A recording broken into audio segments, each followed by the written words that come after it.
We go. Good? Yep. All right, we're gonna open this meeting. Planning board meeting. Would you join me in the Pledge of Allegiance, please?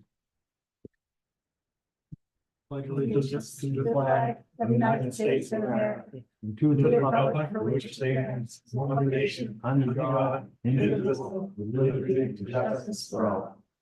Thank you. Do you have any minutes? I don't have any minutes. I'm going to do two next. Okay. Yep, so we're gonna start off. I'm just behind, so. We got a couple little things on the docket here.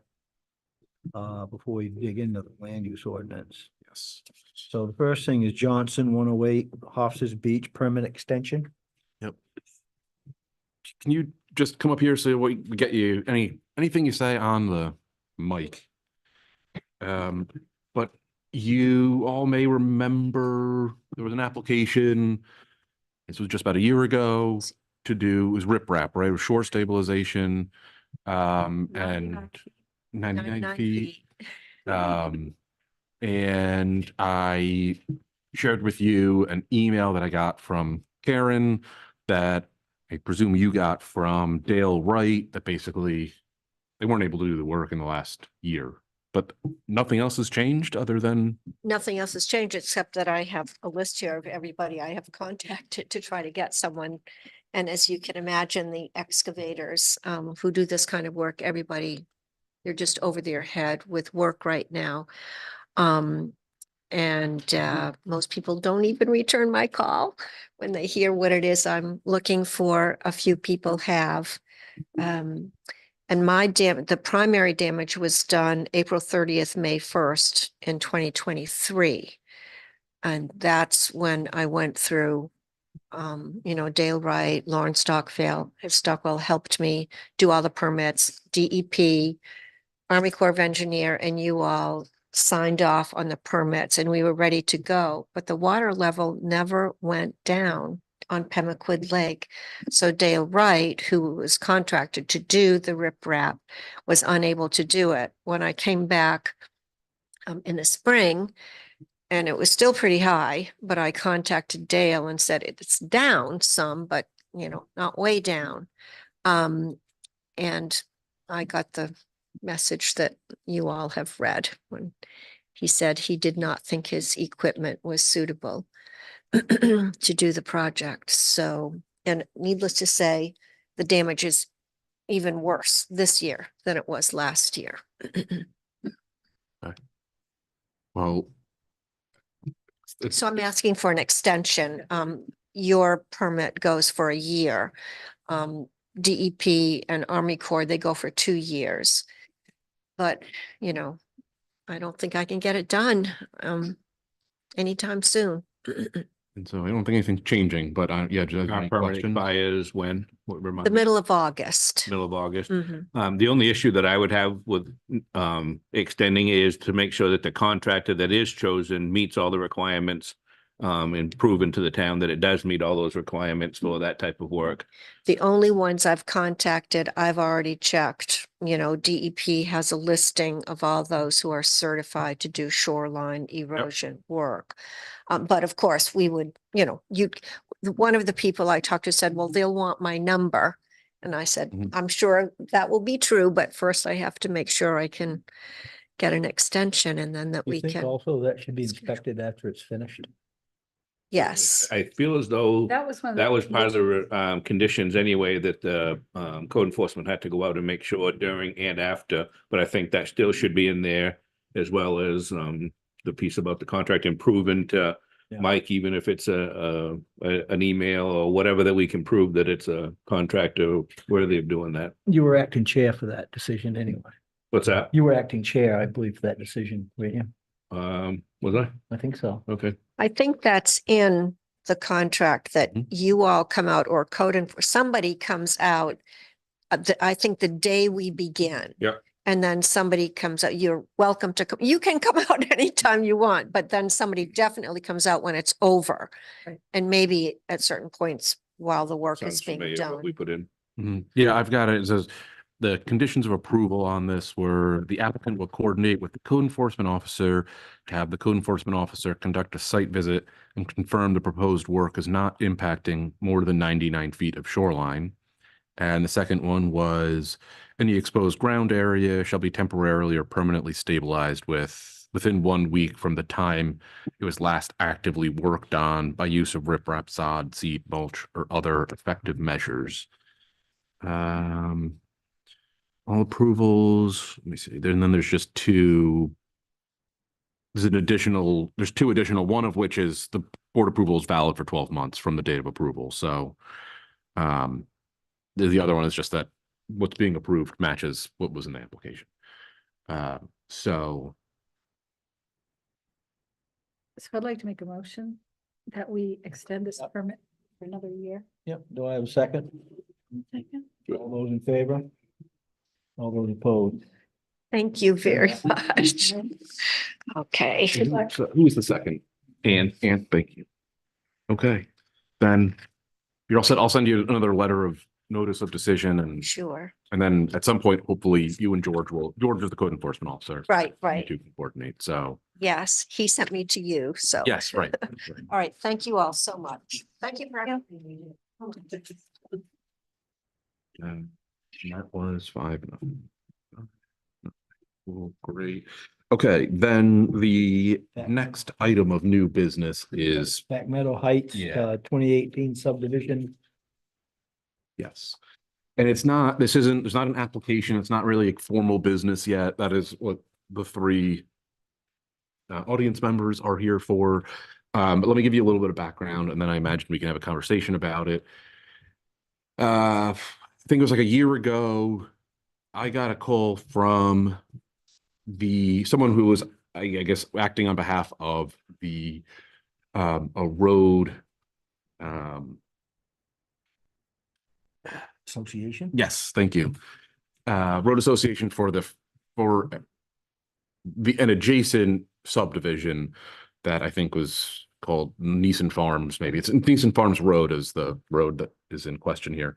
So there was a second subdivision, I guess in 2018, it was called Back Meadow Heights, that was when after the subdivision was approved and after I think 4 houses were built or 4 properties were sold, the part of the approval was that the front association would take over the back association's road. It was essentially just an extension of the original like the front subdivision. And so when this person called and I spoke with them, they were saying, did this second subdivision, do they fulfill all the requirements to, and was the subdivision complete and now is the front subdivision basically obligated to take it over now? Take over the road, just the road.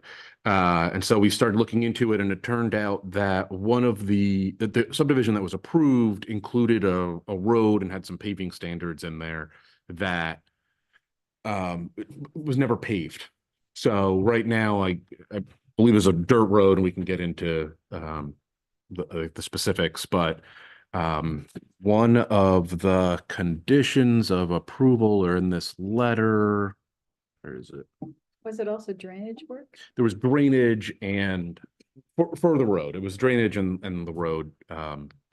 And so essentially in the approval, it says that the road will be built and paved to the same standard as the front road from that earlier subdivision.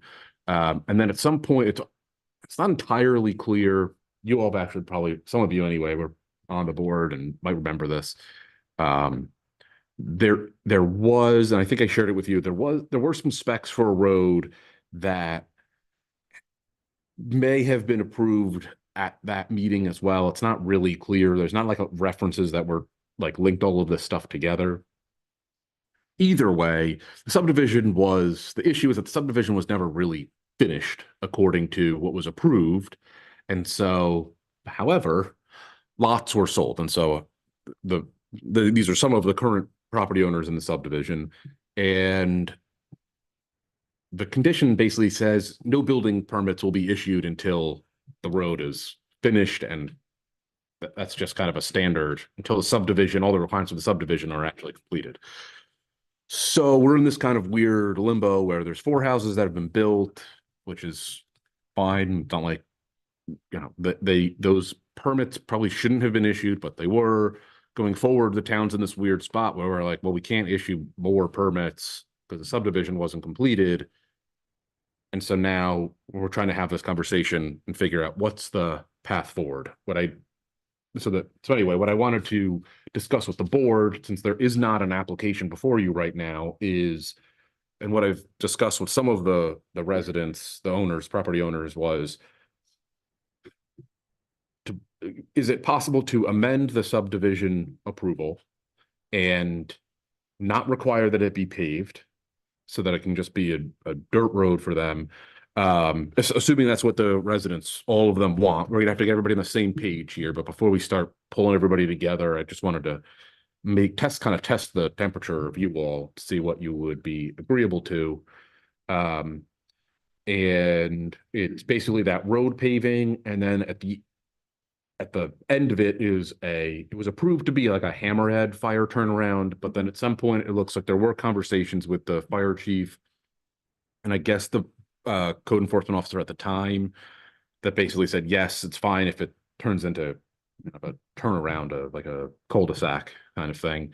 And that all, like, everybody said, yeah, that's fine. The problem is it never really went through subdivision amendment to like be amended and approved. So what is at the county registry of deeds is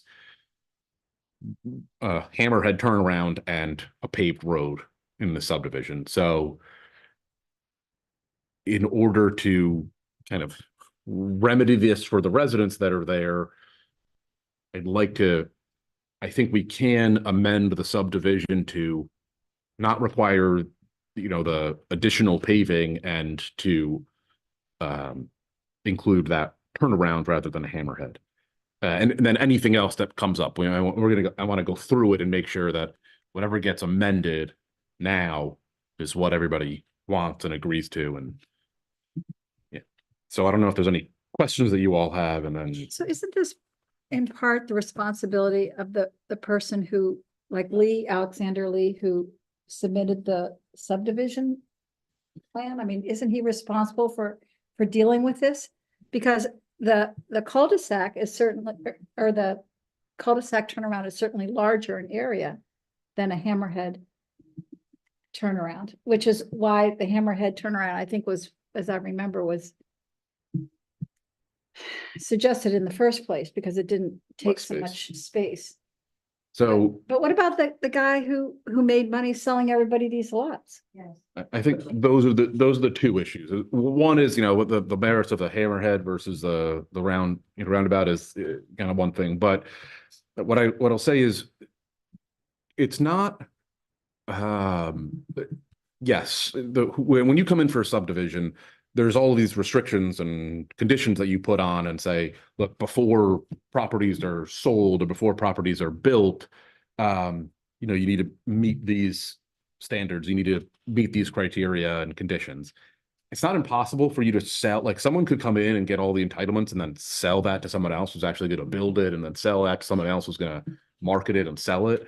But typically that's all kind of done. Everybody knows, like, yes, I'm buying land that I can't sell until it's built out. I think that the issue here is that now I've spoken with a number of I sent a letter, which I shared with you all, letting everybody know that this is an issue, that we can't issue more building permits because the subdivision was never completed. And from what I understand is all the property owners were surprised to find out that this was not complete or that there was an issue. So is it in your deeds, your individual deeds? That there's a road association and all this stuff? Well, that's, I think, I mean, that probably was a selling point of the individual lots, was that there was going to be a road association was going to take it over, blah, blah, blah. I mean, it seems to me that whoever put the subdivision in. And this is Seems that way to me too, but I'm gonna listen. Do we have any of our minutes or anything from back then? Because I vaguely remember this being a pretty hot topic, and a lot of people from those that association came in, and I don't recall how we went with the paving. I remember clearly the hammerhead turnaround. Yeah. But I don't remember it. I find it hard to believe that we was going to pave all of that road. Require pavement. Correct. I find that hard to believe for I don't that, think but the requirement was to pave the entire road. but they, Requirement was to continue the paving to the hammerhead. Was it not? well, and that's why I'd like to see the minutes or of that whole thing, because there's more to that than. So I feel as though there were some residents that didn't want it paved, or didn't want to have to pave down that far or something like that, but. well, so at the time, it was just one property owner that owned this back part. And in the, we do have a findings of fact and a notice of decision for the subdivision application. The main thing in here was, it's on the fourth page, which I'm not sure I shared with you, but I will. It says, no building permit shall be issued for any of the lots in Back Meadow Heights subdivision until the CEO and road agent have certified that the road and accompanying drainage facilities have been constructed to the specifications for the approved road design plan. The new portion of Neeson Farm Lane is to be paved similarly to the existing portion in conformance with the intent of section 10CB, which is part of the old, I guess, old subdivision ordinance. Now so there is that. We can, I think the town can certainly say, this needs, anything that's in here, you have to do before we move forward or before we issue any permits. I think that because nobody that currently owns property back there was the developer, or maybe the developer may own one lot, I'm not sure. But what I'm trying to figure out is how to sort this out so that it's as not painful, so it's not as painful for the current owners as possible. Now, if there's an owner that comes forward and says, like, I bought this understanding that this road is going to get paved at not my expense, that's going to be, that's an issue. But the conversations that I've had so far have been, the road, actually the back part of the road's in better shape than the front part of the road, which, this is what I've been told. And nobody wants to, nobody seems that worried about paving it. Well, let's hear from. And I think that's, I'm not going to say that, but so I think this is what we want to sort out. So I think you, Rick, Yeah. you have some perspective you want to share. And Okay, my name's Rick Pozo. Up in this subdivision, I own 3 lots. There's 9 lots total In the between in the second part of the. in the second part of the subdivision. which is a separate subdivision from first part. Yeah, separate. We're just finding out about all this. I've had a little conversation with the people down front now, and so we all have to get together now and figure this out. One of the questions I have when it says road design, to give you a little background, I'm a builder and developer. Okay, over my 40 years, I'm retired, but now I'm getting back into it, I guess, a little bit. So one thing I'd like to find out is on the first part of the subdivision, and again, I wasn't around, Mike wasn't around, I don't know if any of you were around. We were all around. You were all around. So, Henley did that first subdivision, him and his sister, I believe. What? All right.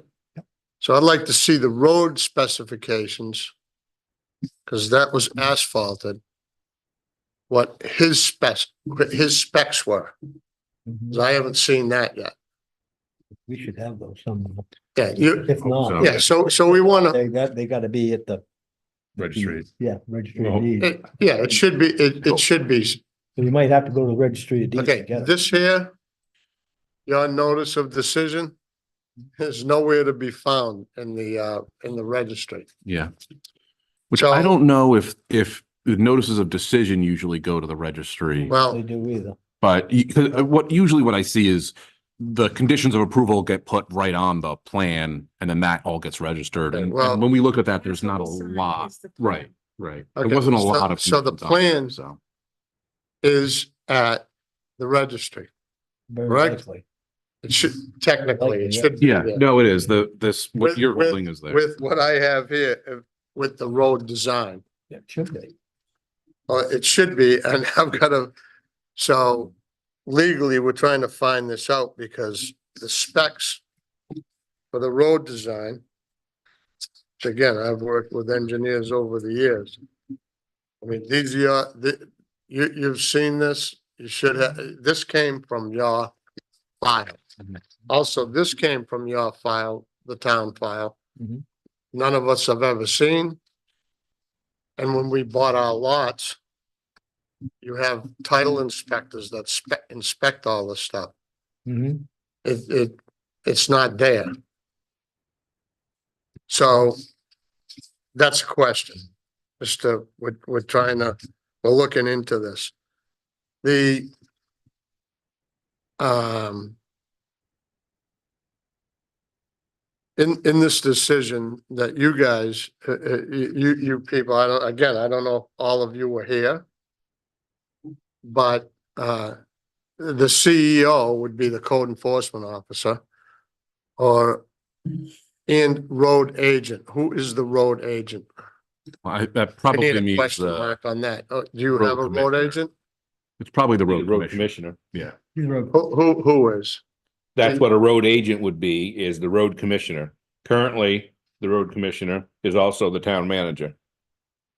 Yeah, Okay. which is Andy and the code enforcement officer and the road commissioner Are both new. Both new. They weren't around for the. They weren't CDR5. involved in that, neither one of them. Okay, but again, this is the decision by the planning board. Mhm. So. My experience, everything I've ever done.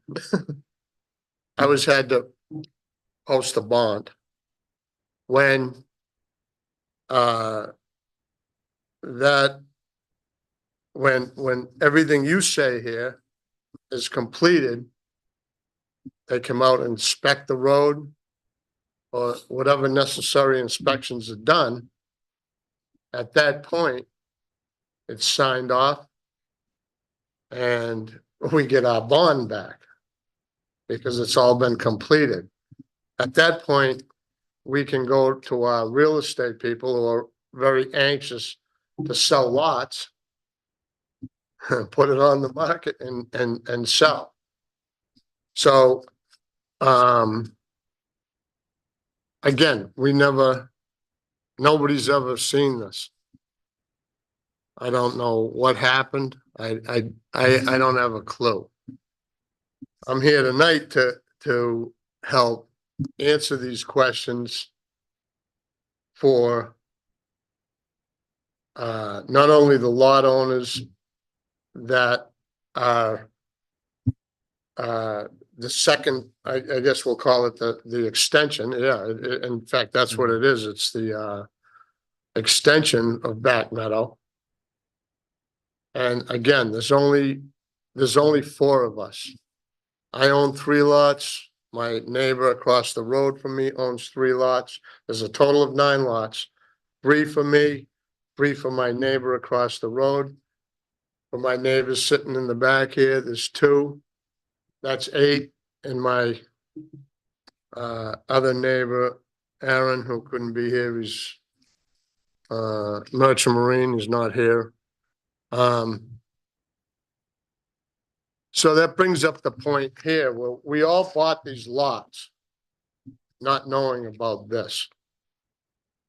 So now, and it just came to our attention because of the letter we received from you, Mike. Mhm.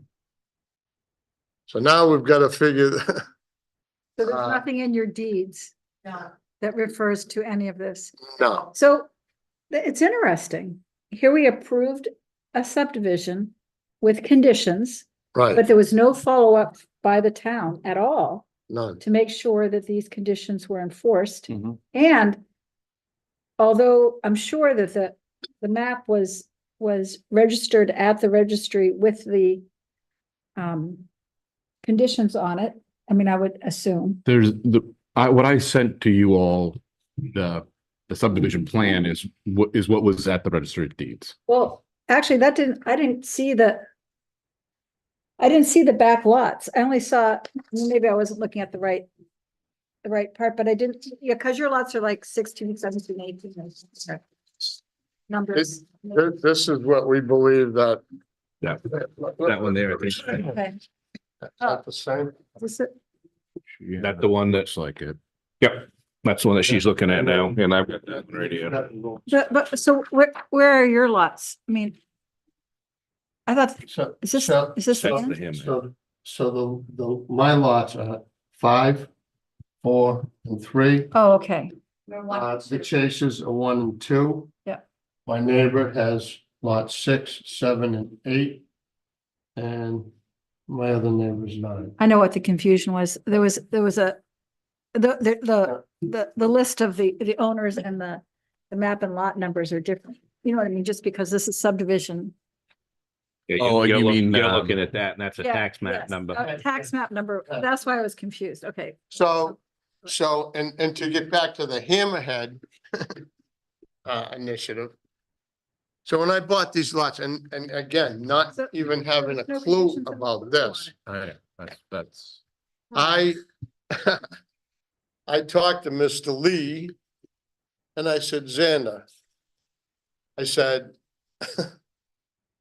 this makes no sense, a Hammerhead. I said, This was several way, years ago. way back, Yeah.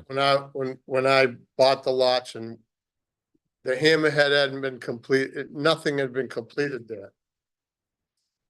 So I spoke to him, I said, why don't we just put a cul-de-sac in there? And to answer your question, I put a quarter inside because it was a concern that we'd have to have everything surveyed again. I put a quarter, which is 100 feet, if you scale everything. And I said to Xander, we'll just put a cul-de-sac in. He goes, you can't do that. You'd have to go to the planning board and that could take you 6 months to a year to get it approved by them. I said, I bet I can get it done in a week. No, it won't happen in a week either. Huh? Probably wouldn't happen in a week either, but. Well, it did. It did. And if you look back now, I'm not gonna put anybody on the spot. But if you talk to the fire chief, I called him first because again, I've been through this process before. Mhm. When he came up, he said, it's a no-brainer. He goes, I would much rather have a cul-de-sac than a 3 or 4 point turn. Okay. So he said to me, Mhm. by the end of the week, I'll get back to you. He said, I talked to the fire chief. I talked to the police chief. Mhm. I talked to everybody concerned. He goes, go ahead and do it, Rick. Who told you that? John, The fire chief? yes, Okay. all right. He said it's a much better idea. And I agree so, with you.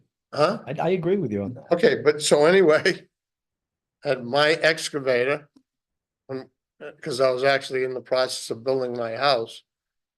And we looked at, the lots where the hammerhead's supposed to go, and so we created that. And that's what exists today. Only from that perspective, just for, if there's an emergency, it just makes sense. So he said there was no problem. Now, whatever happened after that, I don't know. If you guys signed off on it, he signed off on it, maybe he forgot. I don't know. I'm not accusing anybody of anything. But from my experience, that's with law enforcement and emergency personnel, they'd rather have that. And again, if you agree with that, that's what's there right now. Now, again, we've never seen this. That's just one aspect, and I never knew that until I read this about the hammerhead versus the cul-de-sac. So do you own all the land around the cul-de-sac? All between myself and my neighbor. Yeah. So, and then that brings up another, we probably would have had more frontage to do what we wanted to with the cul-de-sac. But anyway, that's irrelevant. We're happy with the cul-de-sac because any vehicle that comes up there comes in and goes out. So, I think that so what I'm trying to work out is, like, and I have some copies of emails where I think John said to maybe Stan or maybe it was to you, Rick, Stan Waltz was the, that they basically was like, okay, yeah, fine, you can do that. Now, so whether or not the cul-de-sac design is, better or worse, whatever, or whether or not residents want the road to be paved or not, like, if everybody, the part of the issue is like, great, you can do that, but we just have to go through the proper channels to, memorialize and approve, and, the police chief or fire chief can't just change a subdivision, right? And so I think that's what I'm trying to work out is like, now I don't think that the planning board is interested in amending a subdivision if there are some members of the subdivision who say, no, we bought wanting this and now you're changing it to that. I don't think that the planning board could consider that. So that's, if everybody's happy with the cul-de-sac and all of the property owners are fine with the existing condition of the road, great. Then the question is, what process do we go through? Before I start kind of having those conversations with everybody, I want to make sure that the planning board's okay with that, and that you all don't have an issue with the paving or the cul-de-sac or anything like that. They're totally different things. well, there is a problem now because it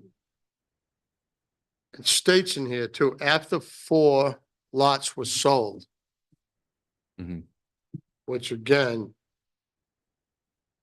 there were 4 lots sold within, we're just trying to figure out right now when 4 lots were sold, but they were sold relatively quickly in a short period of time. And again, nobody's seeing this. The first, the I wonder why you didn't see it. huh? Wonder why you didn't see it. Why did nobody pick up on that? Didn't come up in the title This was never Never come recorded up in the title search? in the title search. This was never Oh, recorded, in the sale of properties with lawyers and everything else, that never came up either? never. Well, I mean, look at the deed, the map that we all signed. Doesn't have any conditions of approval on it. Mhm. I mean, that was a total town oversight. It Right. does have a design though. Yeah, it does have a design. That sign? Yeah, Okay. it has I don't know, several signatures on it. I don't. Yeah. Yeah. Let's just say that in here. It shows the hammerhead thing. I mean, Was not, that hammerhead was never, yeah, it was, okay, so Well, it was. So the hammerhead, that was how it was described to us, because if I remember correctly, it was going to be a dead stop road because nobody wanted their land taken up in any part of the turn. So it wasn't the planning board that said, you have to put this hammerhead in. I don't It was even the care- builder that said, put the hammerhead in, and then somebody else went to the fire chief and he said, no, do what you want. That was which me. doesn't have anything to do with what our plan was. I'm not, we're not even talking about that. yeah, We're Well, that's talking, part of it. and it well, sounds like it was, that's a little piece of it. but it sounds like it was just your land was impacted by the cul-de-sac. We're not even, everybody's not even concerned about that right now. Well, okay, Well- but we do have to, we do have the ability to amend the subdivision to approve the cul-de-sac. I believe so. So we could separate that Okay. issue out. Yeah, Why don't we, That- maybe what we should do is just discuss that. Forget about the road association and the paving and all. Let's just talk about the changing the hammerhead to the cul-de-sac, which has been done, and making a proposal to approve that change to this. I'm good with that too. I don't think we're not really here to make an approval on that right now. Right, Anyway, right. Because we will need an I think this is fine, application to but amend a subdivision. what will have to happen is I believe this will have to be redrawn with the cul-de-sac on it and then re-registered with the clerk. Okay. Okay, As far as the tarring is concerned, I mean, if you guys don't mind living on a dirt road, we could amend that too. Well, here's where the problem lies. But you go ahead. First of all, let's see. Facilities have been constructed.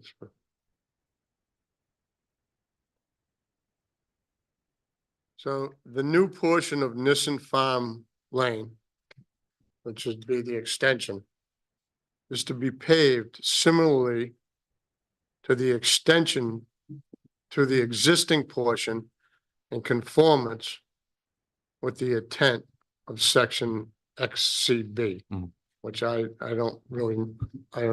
That was part of the old subdivision, apparently, subdivision ordinance, so. Whatever. I need to see what was approved for the first subdivision. Because I have no idea what that. did you say that that road is in worse condition than the? The extension, which is dirt right now, Yeah, again, because we never knew it was right, supposed to be paved, is fine. We're all happy with it. okay, The people on the first half, which again, there's no association there because we've never been asked to join it. Because some reason, that's what triggered this whole thing. And so again, I want to know what Henley, or what was approved for Henley. Because I don't know how exactly. Well, you want to know the specs of the road construction? Of Henley, so because this, do you want to pave it to match what they have? maybe, Okay, because I was gonna say, like, otherwise, unless you want to pave to match what they have, it's like what they've got. It isn't relevant, doesn't have to be relevant, This- you know? this Yeah, says it should be paved to. right. And it's a little to bit what the weird first. because then we've got, So we need to go back there and see, was that, but then we've got was specs that a, that are, was that different. a gravel, compacted, in 2-inch lifts the way it should have been done? And then with a base coat and a finish coat? So you're trying to find out what the specs were of the original Of the- road that the town signed off on. Hugely important. So Can you we'd have to go back and find out when that Nissen Farm Road was first put in by Hanley or. well, Because we don't know if Hanley even did it right either. so what, but then, so all of It this. doesn't matter if it was done right or not, you have to Right. match what he did, is what that's saying. Right. Right. That's Okay, all that's saying, I'm good with that. right? I'm good with that. All that is saying that you have to build your new road the same specs as the other road is. And so, but Our road's better than. the thing that makes this a My little dirt- Our complicated, dirt road is better than, the thing that makes this a little complicated is, so this notice of decision for subdivision application was approved September 10th, 2018. It doesn't, so it says that about needs to match the existing road next to it. But then we've got in the file, there's the specs that I don't know if you've looked at that are in there that look kind of like that. I mean, this is it. Yeah, And down at the bottom, it just has a little approved 9, 10, 18. So, and that's it probably seems more, like, I suspect, don't you think? well, no, this is, I mean, it's got a profile of the road. I mean, it looks like it's exaggerated, but profile of the road, it has some wetland on here. It shows the hammerhead. Like looks like it's for this project. Some of this stuff is boilerplate, like the details of the paving and stuff, but But Mike, this is for the extension. Right, which is, yes, Yep. this is for the Okay. extent. And so Yep. this is why it's a little bit weird, because then the notice of decision says match what's existing, but then we've got these specs that are from the same day that I'm not sure if they match the existing, but they're specs here. The underlayment and stuff. I think Yeah, the it's- intention was just paving like. It wasn't to build the road to the same complete specifications. It was just to pave it like the other one. I think that was sort of the intent, but it. To have it be paved, which is how the other one is also paved. I don't, I don't think it was that the second road needed to be built exactly like the first road, because but I'm, That's what it states. I know. that's And what it this, states. But isn't it true, if we're gonna make a decision, his point is valid, we have to know what was in the first subdivision. Exactly. And when we have that information, So can you you can do that? compare I can to look. this, I can- you know, and see, When, Mhm. once you do that, Mhm. and somebody So who's informed in that. we can, yeah, we can compare and see what they are. It's, I guess part of my question is the intention that this is going to get paved, because if the intention is to move towards some solution where it's not going to match the front portion, it's not going to match the standards that are in with this approval, then whatever those standards are kind of become a moot point. If you're trying to just leave it unpaved, then which is as far as I can tell, the subdivision ordinance could allow that. And you know, if someone wants to come and make an amendment, propose an amendment, then that's something that the board could consider. Is kind of like where I'm trying to understand what the board is open to. If all the residents are open to, like, yeah, we can leave it this way because nobody wants to pay to pave all of this. I think it'd be a reasonable position of the board to say, yes, we'd like to see the specs from the original. Mhm. Mhm. Have some, person knows how to compare to the diagram of the second. Mhm. And what needs to happen to lead us to satisfy the in agreement. all honesty, while I don't see thinking why not. back Yeah. on this, I almost think that Mark Hanley proposed originally a gravel road and then ended up paving it. I the wouldn't be front part. surprised. I would Yeah. not be surprised, but I don't know that. No, I don't know As it an either. alternate, I have to think have- we're looking at those Ask a plans. question. Did Mark Hanley build your extension road too? No, he No. did not. Xander Leeds. In fact, I don't even know who Xander had do that.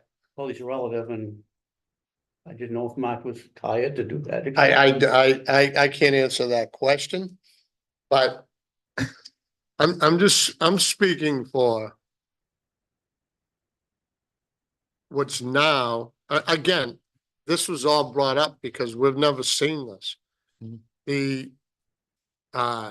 All of us that purchased property there had attorneys, local attorneys here, So you had attorneys and a title search. and the title Never search, showed up. and this did not show up. It should have. No, right at the end, if you look at the title companies, anything like this Should have showed up. that didn't show up, they're not responsible for. Never. So, and I can't blame them there. So we need some kind of All right, we've got some pretty specific clarification, and questions. I agree with this gentleman that says we need to see this, I need to see the specs for the first. Yes, sure. Come on up. Sure. I'm Robert Chase. I own with my wife lots 1 and 2 on here. So I don't want to speak for Michael, but I think the point that Michael's trying to make is if we all get together as landowners. Yeah. And we say, you know what, leave it just as it is. We don't need to pave this thing. We don't, the cul-de-sac is fine. Because, and the fire chief says the cul-de-sac's fine, the policemen say the cul-de-sac's fine. Why do we need to know what the original paving was We didn't, 15 or 20 years he's ago? been pushing. Because of, Well, that's my question for you guys. I'm not But if for you amend Well, the I don't- subdivision, that becomes moot. I beg your pardon? If you amend the subdivision, that becomes a Yes. moot Okay, point. so So- I suggest So that we don't, him, if he wants to pursue looking at the original documentation from the first subdivision. If we amend it, it just becomes an exercise in futility. You've done nothing, right, okay? You hear what I'm saying? Yeah, Okay, yeah, no, but, so, but what? well. And I'm always for more information is helpful. I'm Right. just like, if we don't find it, I would So- say, then is it, I So don't, we're the people in Major hurdle. in the first part of the subdivision who have covenants. If you, let's see, well, there are what covenants for happens you, to- for your you're part of the subdivision as no, well. no, right? the covenants, that's a separate subdivision though, isn't It is it? a no, Yeah, but no, it's not. Aren't there covenants for the Back After Meadow 4 Heights as well? lots, after 4 lots was sold in the second subdivision or the extension, they were supposed to be conveyed to is that on there? the That's what first. Do you remember where you saw that? Because I know I saw it too, and I thought it was in the decision letter, but I'm not seeing it in here now. And I don't know if maybe it was in the covenants for your subdivision. It may boil down that we just need more information before you can go much further.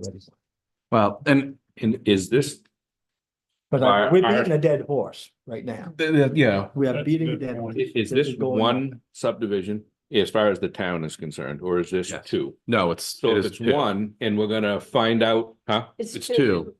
The front part, I think, is called like the farm subdivision, Nissen Farm. Listen far. Right, and then, Back Meadows Heights. well, I'm just looking at, and then this They is. don't tie together. Right. Right. No, there are some like little entanglements where apparently the recent farm subdivision, why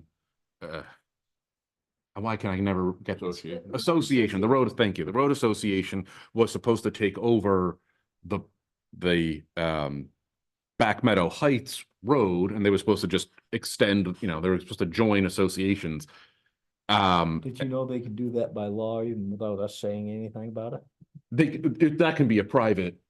Yeah, I mean, they can do No. it by law in the state of Maine. If any three parties in the first subdivision, because second subdivision travels over that, can basically force these people. They can force the they back can to join. Force them, become part of the road association. And that's where my question was going, is if we say from this group of people, they don't care what that looks like back there, they want to leave it the way it is. But the first group, which holds the power, if you will, if that passes, True. says that it has to go that way, then we need more than 4 people in here to get their plan of what they're gonna do. So I think That's- we have a lot more fact finding that we gotta do. okay, so again, this is why I asked to see what was approved for the first part of the road. Okay, yeah. we Because got if that. Hanley, if he built that road, and now I'm hearing tonight, maybe it was supposed to be just a dirt road, but he paved it on his own. That's great. Yeah. But what you have, he wouldn't have, he paved the road, it's just a base coat. I've got rocks coming up like that through, Hanley's finest fill, huh? nothing. No, no, anyway, no, so, no, it's okay. But all of a sudden, Yeah, the first part of the subdivision, we're coming in and they want us to chip in. there you go. There's the answer. Now we're It's getting, always money. No, now it's we're always getting money. somewhere. But to do a half a mile of road, Let me right, tell which you, it's a half a mile, let me tell you from- something. Back Meadow, all the way up to the cul-de-sac, half a mile. It's $1 million to do that. To do it right, to do it right. Probably not $1 million. But the road association is asking you guys to, They haven't asked us to do anything. We haven't been included in any association. What prompted all this, like Michael said, someone came in from the front half. What they asked was whether or not they were required to take over the back part. But what it sounds, and so one of my concerns was like, as we start going down here, is like, well, what happens if the front part won't, the front part doesn't want to accept the back part if it's not paved? Well, it sounds like the way you put it, like they're kind of in the They driver's can't seat. make them pay it. No, but they could They cannot make them pay it. make them join the, They can make them Road join the road association. so, And so, But that's a state law. There's nothing to do with the planning boards, nothing to do with the town. It's Yeah. a state law. that's why I wanna see, Doesn't What? matter. It's a no, I state law. wanna see what was approved Alright. for the first part of the road. I'm gonna, Do they I'm gonna have an put- I'm gonna engineered put, it- plan like I'm gonna this? put an end to that, With, Yeah. right now. with, okay? somebody, the planning board approved it? Sir, I don't know, we'd have to Sir. try to find it. Yeah. I'm gonna put an end to this right now. We're Okay. going through the same thing. We've been through it like Yeah. 15 times. I'm done. I'm sorry. And I apologize. I look forward to seeing you here next time. Michael's gonna see if he can get you some information. Yeah. And we all need that information. So I cannot go on conjecture or guessing Right. or And neither can thinking. we. Okay, so let's just stop right here. And that's enough. Okay, Fine. you may certainly ask a question. Please do. I'm sorry, I don't know what was your name? Jenny, at the beginning, you said something about Xander Lee. Yeah. We purchased lots from Xander Lee. Yeah, I'm sure you did. Yeah, we did. And he knew that in 2018, he made an agreement with the town. Is there any legal recourse there for you? I am an attorney. I'm not licensed in Maine. Mhm. I have an I think attorney in I the would wings. I love have an your opinion. attorney that's on retainer. And I also filed a claim with my homeowner's title insurance that they're doing their own investigation. But what you said was compelling. You don't sell a bunch of land to people. And he's still, if you go on his website today, he's holding the lots out as buildable and approved. They're not. He didn't meet the requirements. He made an agreement with the town and he didn't follow through with it. Okay. So sorry, but that's the bottom line here. He reaped the benefits of selling people buildable lots and didn't follow through on what he agreed to. Yes, I know you didn't go out and check. I hear you. I think. It's not my there's- job to go check. Well, that's what I was gonna say, but he knew, and this thing was gone through forwards, backwards and sideways. We had Rob Gregory did the title work. We had a real estate broker, Newcastle Realty. This wasn't some fly by night thing. And we sat on these things since 2022, only finding out in May of 2024 that this issue was on the table. All right, So what you said to me in the beginning, I was like, yes, somebody sees what really happened here. And I agree with what you said in the beginning of the meeting. I'm not out to get anybody, but my father was a welder, worked very hard, died of pancreatic cancer from all the chemicals that he was exposed to all of his life working. Left me with some money and I bought 2 lots of land, one for us and one for my children. I'm not willing to see that be diminished. we don't want to see it diminished. Yeah, it's not going. to happen. Okay, so you don't have to scold us. I'm not scolding you. I'm saying I agree with My Jenny. big question to you is there any legal recourse? And being a lawyer, you I may, think you there- may but have there- some. There's all, the answer to that is always what, maybe. Yeah. Right? Yeah. So I actually don't want to do that. I'd rather see it resolved peacefully, amicably, and go through whatever system you folks have in place. And everyone get on the same page, and we're very willing to not go that route. I actually don't want to, We want to make it work for you guys. and I want to make it. work. And So- we'll do what we need And to do. We- My, And I'm my, not out to get Sandra Lee either. right, I'm not, Okay, but and If I we're sold not you either. something, if I sold you something and if you go on his website today, you could still post it like that. Even with all this going on, and he well, knows. that this anyway, is let's going get on. off of that. I know, like I said, I asked you if there was legal recourse. There You is. said there's you always don't legal- want to go that way. So let's see what we can do in another direction.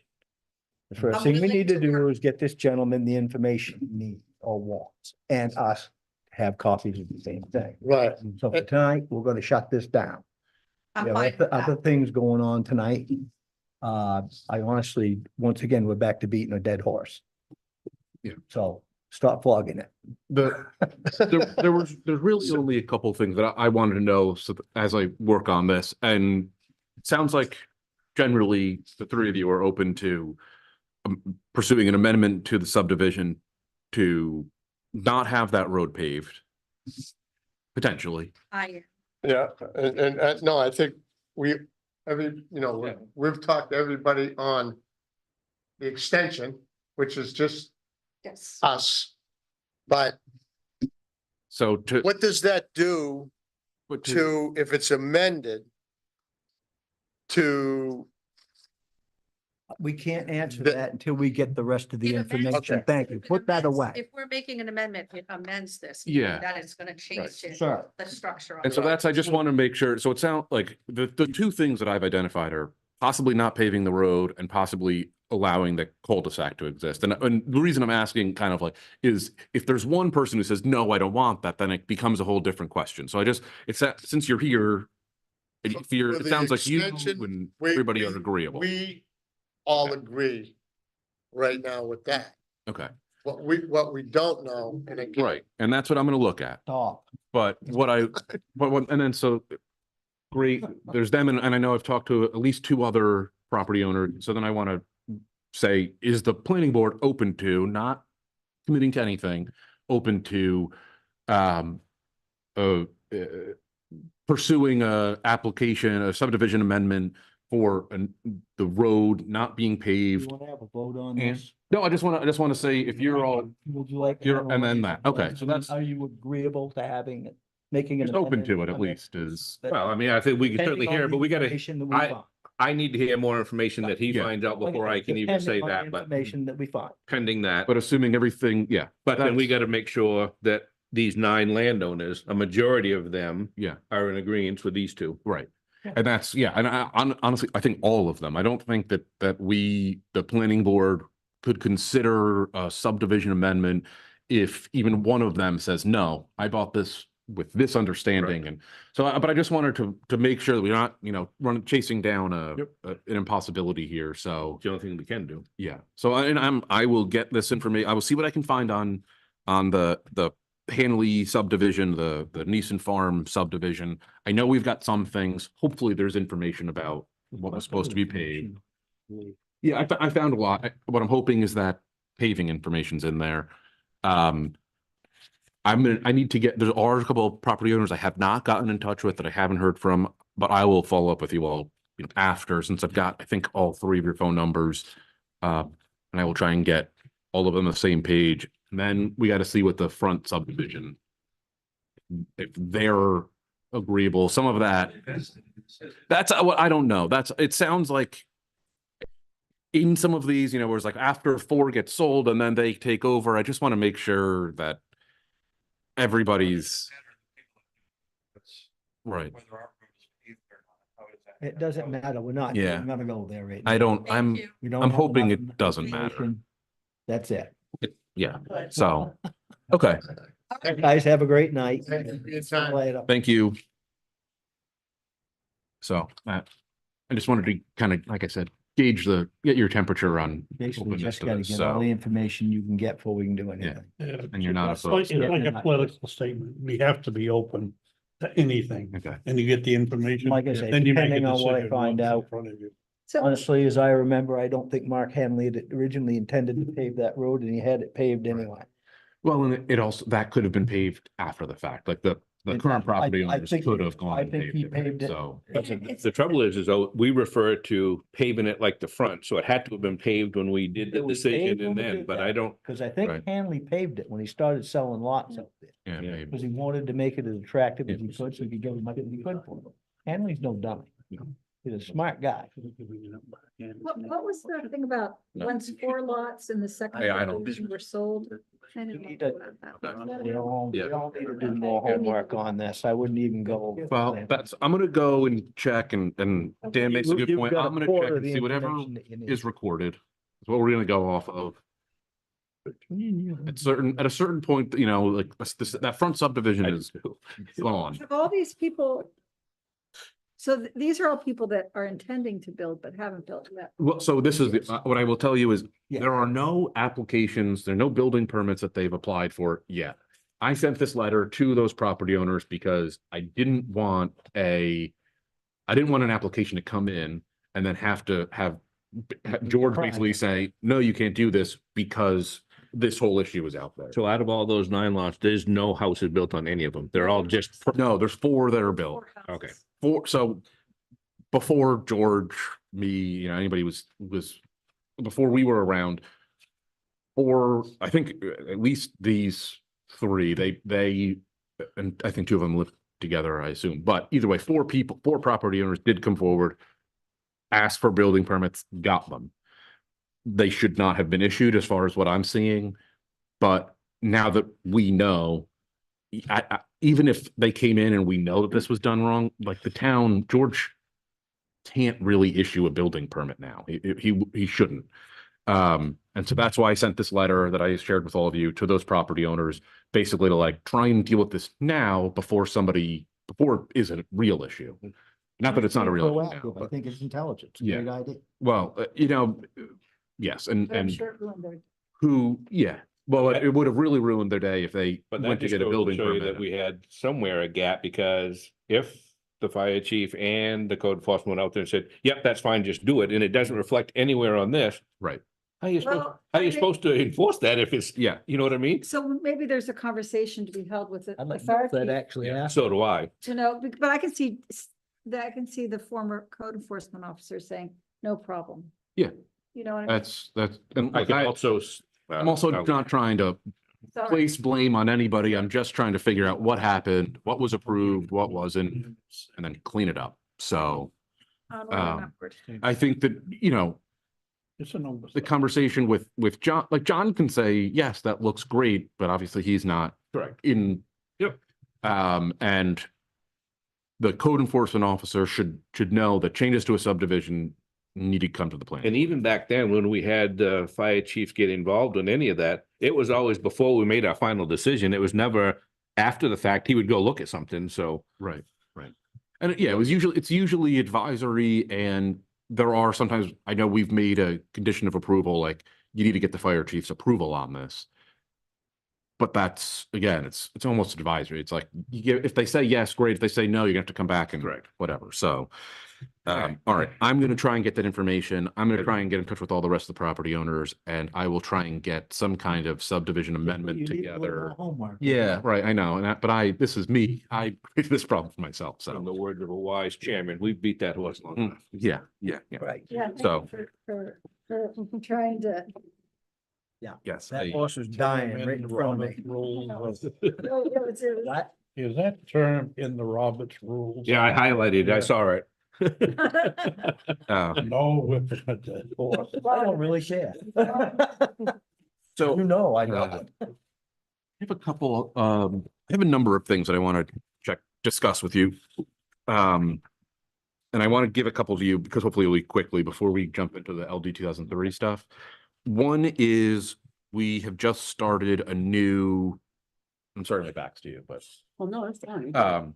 we just started a new municipal calendar year, right? Municipal year, because July 1st, I'm sure you all know.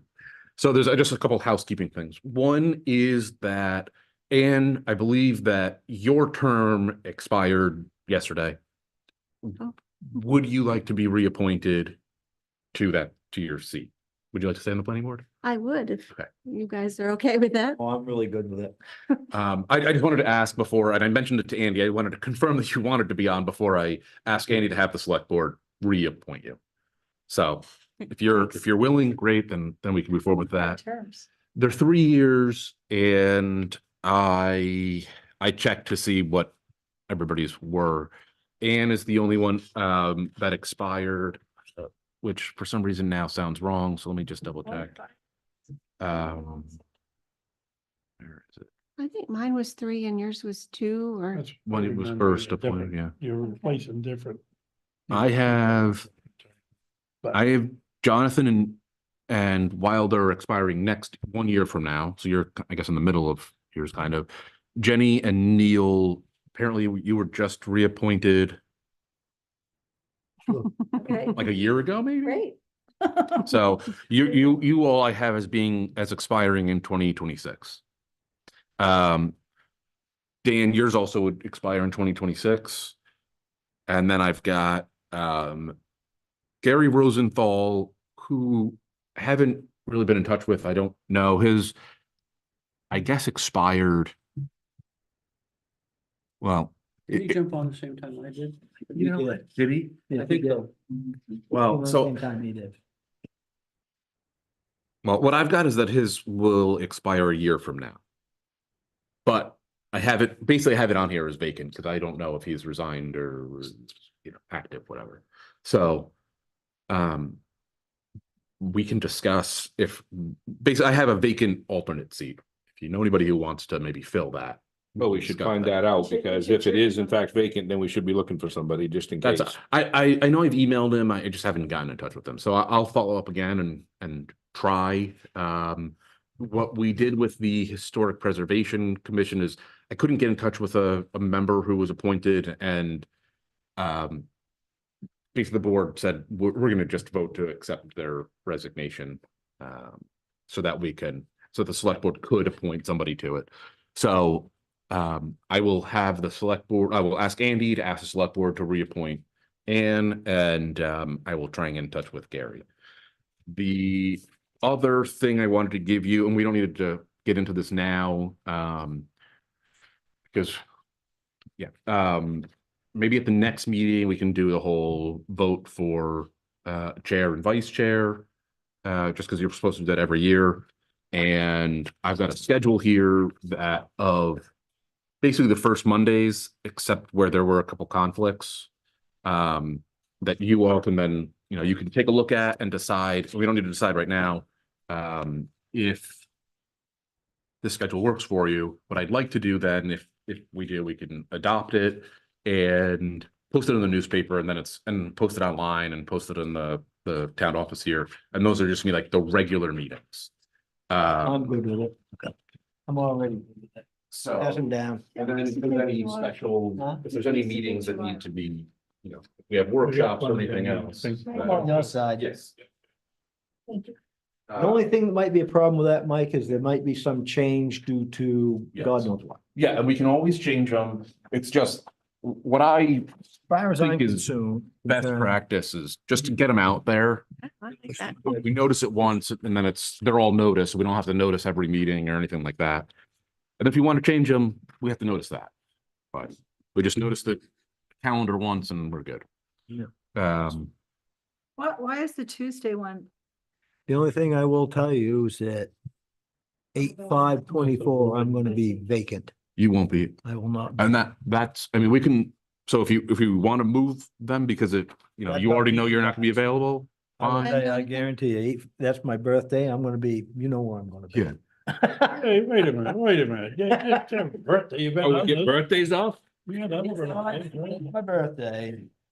I have a tendency to go away for about 10 days for my birthday. Stick with it. We don't need any more. We don't need any more. I don't think it's unreasonable to miss a meeting for your birthday. I guess No, I'm gonna. you have to ask the rest of the board. The if only that's thing gonna you be an guys can do excused is move it. absence, but so we can, like I said, we can discuss if you want to move them or if you just want to know you're gonna miss it, that's also fine. I'm just telling you, We I'm should I'm just probably keep just it. gonna miss it. You can see the September ones moved due to Labor Day being the Monday before. And then the November, the first Monday in November is, you can't use this room because the election's the next day. And then a week after is Veterans Day. So the office isn't going to be open. And I figure it's a holiday. So I just suggest we move it to the 12th. That's right. And then everything else after that all is first Mondays. Looks like it works. All fine. So if that's good, then maybe we can adopt that Do next. you want this official or are you gonna just adopt it? Can we make a motion to adopt it? If you want to do that now, that's Make a fine. motion to adopt it. Did you just make a motion? Yeah, I'd like to make a Who motion seconded to that? adopt it. Second. And seconded, all those in favor, all those Yay. opposed. This is great to have this on the town website, so Yeah. predictability. And then, and I can just do them all at once and, Yeah. and Good. also I just noticing it once now I think will cover all of our legal bases too. So, wait a second. Oh, no, it's fine. What am I? Oh, I'm good with that. Okay. And then I just wanted to give you a couple quick updates.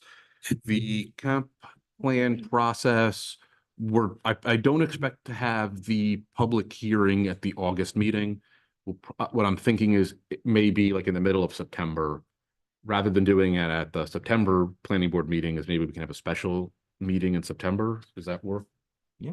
For all of you, we don't have to, do it now. We can vote on that in August, but if that all works for you, I'll lay that up. And then, and Neil, just so we get it on record, Neil mentioned that,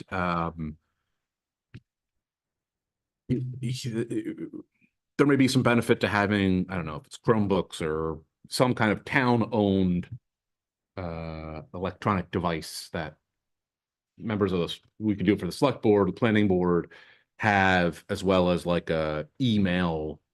It's something that working on in Newcastle, but it seems like it makes sense. Neil brought it up. And the reason, think and it the makes reason I sense. brought it up is, God forbid something ever happens and this board gets called into a court of law and they take my personal email address, because that's what's tied it down, my tablet, her computer, Mhm. your tablets. In this field, we should have something that strictly is tied to the town with our own town email. Yeah. And, Makes sense. huh? Makes sense. And then that way there, we hand over, well, we don't have to hand over anything. The town's in control of it. They send that to the attorney, and then it ties us personally nothing. Right. I think that's a good idea to have a town address. Mhm. Yeah, and it'll keep your. Unfortunately, we have to Stuff think that way separate. Hey, today. if you go off Yeah. the board, yeah. Unbelievable. Yeah, I think that's a good idea.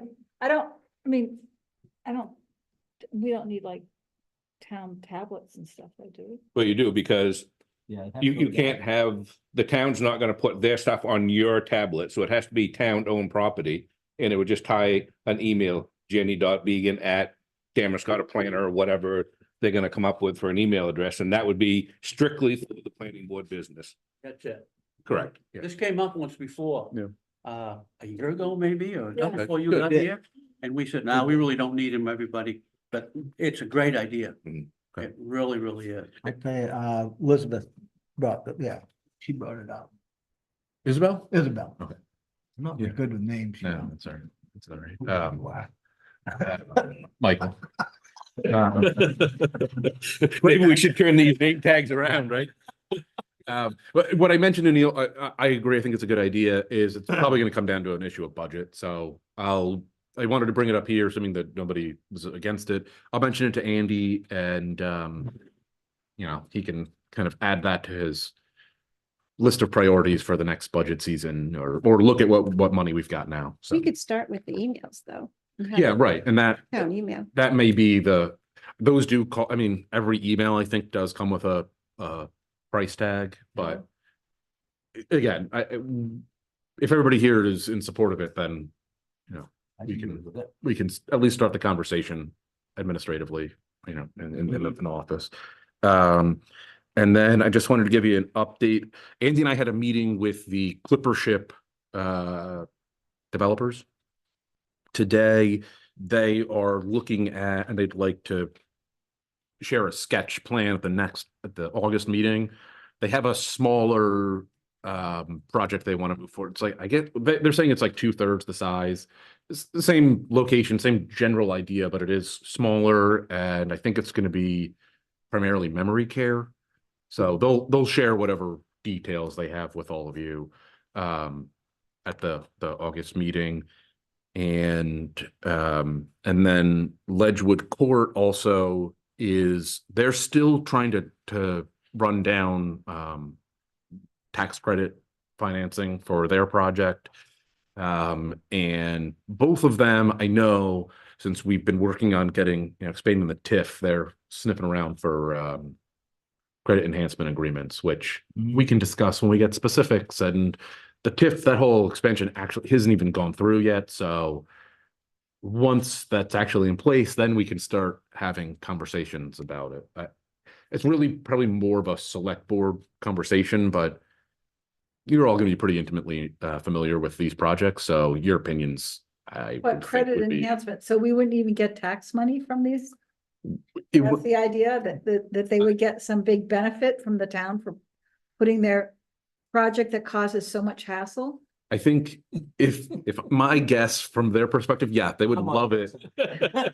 They would love it if, The money, oh, right, come here, we can't wait for your Right. traffic to clog our little tiny roads, okay, That's- yes. yeah. And all the services you're gonna suck up. Yeah, yeah, oh, let's raise our taxes. So, so essentially, yeah, that's the conversation is, I'm sure they would say, hey, please, if you can give us back all of our tax money, I'm sure they would be more than happy to take that. But essentially that's the conversation, that I think they would like to have.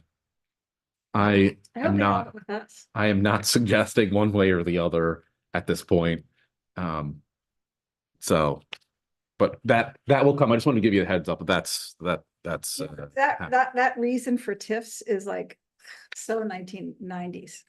I think, Nobody yes. does that anymore Yeah, in there's. the country. And these, I can tell you these two projects, you know, the reason for adding the possibility of credit enhancement agreements into the TIF amendment was not to like make projects work, that it really is to kind of the way that I usually recommend credit enhancement agreements work is if a developer is going to like build out sewer or they need it to make their affordable housing work or something like that, there isn't a tangible, maybe Public- not literally tangible, but there's some kind of public benefit that, you know, they're going to build a park for this town or they're going to, that kind of thing. So, not having had these conversations with them, I just wanted to, you know, the conversation started, but the details haven't come up yet. So I don't want any surprises for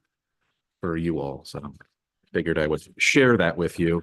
And I think that is everything I've got before we dive into LD 2003. Yes. So unless there's any other questions on that or anything else for it. I'm good. LD 2003, just I think I don't think there were any big surprises in here. I think a lot of it was what we discussed. I should say I was working on it today and over the weekend, and there's still several things that I think that I would like to address, or at least just consider with you all about addressing. You like to start? I Yeah. think some folks have got some, at least Jen's got some stuff she wants to talk Yeah, about. you know, why don't we start with any thoughts that you've got with what is already in front of you, and then we can go from there. You want to step down the line? Well, I just have one sort of organizational. Yes. I still would like to fold 101.7 adult entertainment establishment definitions and standards into the ordinance rather than a standalone chapter. Okay. Because we don't do that with wireless communication facilities, nor do we do it with the marijuana establishments. I agree. I think it needs to go it needs to be integrated more or just pulled out of a separate ordinance. So. Why can't it just be? Well, I don't know. I was gonna go through and try to understand how you dealt with the marijuana. Is that a separate ordinance or is that? No, that's in here, and I just grayed out the marijuana stuff because I didn't want to deal with it. I wasn't touching it with this because it was LD 2003. And generally speaking, there's plenty of things that I look at that I see in here that I want to fix, but I'm trying to try and find a clean way to deal with LD 2003 and then some obvious other things. And then we can deal with other things down the road. But as far as adult entertainment, your take is you'd like it to be separated more? No, Or I don't like it being just, this is our land use ordinance. And I thought part of the reason for your organization like this was to just, I mean, you have definitions instead of every little thing having its own set of definitions and stuff. You're trying to condense it and organize it and Yeah. make it clear. And why can't we somehow You want to hold do that? the adult? I mean, I'll look at that and try to figure out where it would make sense. I can. I kind of, I- I did see it here at one point. I think the way that it is in the current ordinance, the existing, not what, is it almost, I think adult entertainment's almost just like an ordinance that somehow got kind of stuck in to the larger ordinance. Like you could almost highlight and pull the whole thing out to be a separate ordinance. Because it's got its own definitions, it's got its own, It was a separate ordinance. so we can probably do that. Make it its own ordinance, or we can kind of make it fit more within this, an updated ordinance, but I agree that the way that it is now is kind of awkward. It's, I always go back to the town of Brunswick's land use ordinance, which I think it's really beautifully organized. I mean, not that I've read a lot of other town ordinances, but Brunswick, it just. So I don't know, I was just gonna kind of look at Brunswick and see how they folded in all these different districts and stuff. And yeah, because really the adult entertainment really is, it's really just a use. it's a use. Because I don't think there's separate standards for like buildings for adult, it's not building type and it's not a And we're lot not, standards. there's a so, little bit of restriction on areas where it can be, but Right. that's all. That's tied to the use. So I can go through that and probably address it all under like adult entertainment use in the use section. Yeah, I mean, it's not a big deal, but I just think that. It just sort of Maybe sticks just out. put it in a land use district. Yeah. Yeah, Or I, You would put it in a land use district. no, and that's on the front of this, is it? I don't think Where you it gonna is. move it to? This table of contents doesn't. What I have in here is when you get here, it does have 1015 is land use districts, which really just lays out here are what the land use districts are, and then the land use table.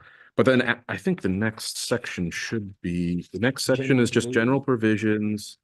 And then we get to use standards, which is basically all of the details of what for mobile home parks, it says mobile home park shall meet all requirements of state and regulations. right? wireless facility. Wireless. It should be in there. That's what I was thinking. That's where I think the regulations for the use go in there, which this is why I say I think adult entertainment is a use. It's not anything else. It's not a building type. It's not a lot thing. So I can Subsection include them add in D. Yeah, so under D, it could be like 9.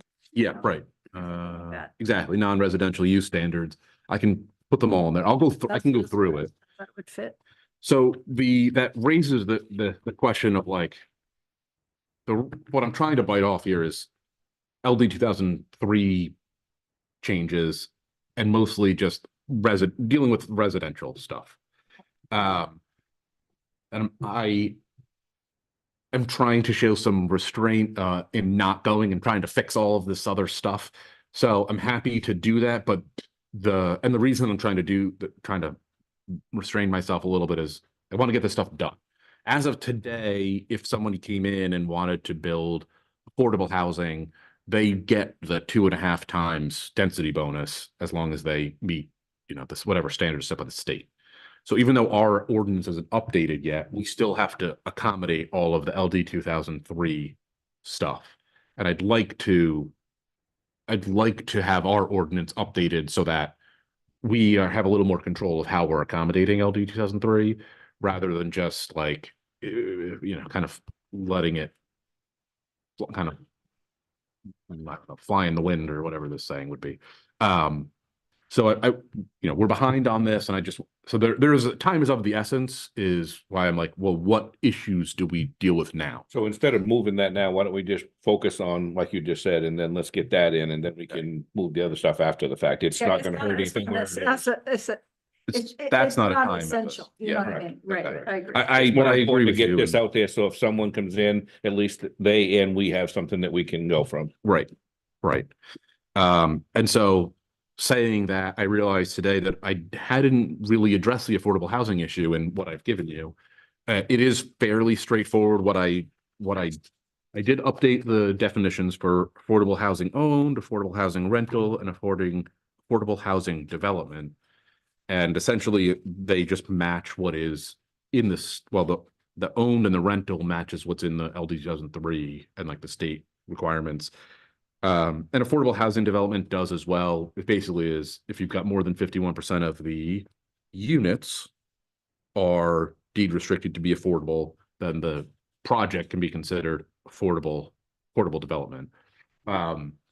The alternate thing we could consider is saying if 51% of the floor area of like the residential space, this allows you to kind of say, okay, well, we're going to provide affordable 1 bedrooms, and then, you know, we're going to provide some 2 or 3 bedrooms as well, and those aren't going to be affordable.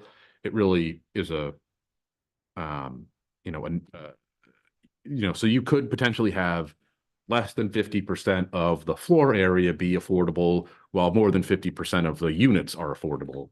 I think the floor area is really an important distinction there. Yeah, so But what about, in our ordinance, do we have anything, like if somebody wanted to, I mean, I can't imagine in Damariscotta, but let's say somebody wanted to put in a big residential development of some sort, or an apartment complex that wasn't affordable, or a condo thing. Do we have any requirements that a certain percentage of that needs to be affordable, like they do in other parts of the country? we don't right now. We don't have any requirements on like 10% has to, if you're building a residential, you're building an apartment building and it's more than 10 units, 10 or 20 or 15 or some percentage has to be affordable. Yeah, or, in these planned residential, like senior residential developments that are, like the Highlands down in Brunswick. If that was in California, a good 20% at least, or maybe even 30 would have to be affordable housing units. So, And I'm just saying that just to be proactive, because yeah, you can't negotiate with developers at all if you don't have any ordinance that require that sort of stuff. that's true. We can do that. It is, I can tell you, it's in the, it's in the comprehensive plan. The goal to have, I think it's like 30% of the new units be affordable, big A, affordable. But maybe so they have to do it. Right. Well, so it's in the People aren't gonna do it. They don't. Right. It's in the comp plan, which means it's, it's not enforceable. So that, well, it hasn't really been adopted yet, but putting that in here would be consistent with the current version of the comprehensive plan, or the proposed version of the comprehensive plan. We can do that. The trade-off with when you're looking at these numbers is, it's 10%, 20%, I think, is if you don't want to just kind of make the hurdle too high that no housing gets built. So if you say like, oh, well, it needs to be 30% affordable, that's a fairly high percentage. So if you're building, 30 unit, 10 of them have to be affordable. The numbers may not work just because it's, it's hard to build now. Not that means that we shouldn't be requiring it. We just have to figure out what the balancing point is, and then also have to consider like a TIF is a good way. If we want affordable housing, the town could do credit enhancement to say we'll cover the. Okay, so I'm just saying if you want to make the numbers work, like that's a tool that the town can use. Yeah. But there's a balancing act. You can't just say you have to be 30% affordable, because then you might end up getting no housing. Okay, well, I'll look up what, like in Healdsburg, California. I mean, Why do you say California? You scare the heck out of me when you say that. I don't want to know. Why are we gonna? It's just because my sister is a land use planner in California, and Hey, you're gonna no vote on this side, that's all. well, but I just think that, You're in a big mess over there. You can go with Brunswick, but don't go to in Brunswick, California. I look at, Do not go to I California. wonder, if some of those big developments in That's fine. Brunswick. Find if they that, had- out, but don't go to California. No, I'll go to Brunswick. Yeah. I'll check and see if Brunswick has an affordable housing Yeah. thing. I That know, would be- I know some towns are, it's really, I think those are effective when you get, housing markets that are kind of in demand and rents already cover, like if you look at Portland, like the rents there are going up and they can more than cover construction costs. So the town can extract some things from developers and say, all right, yeah, you can build here, but you also have to give back.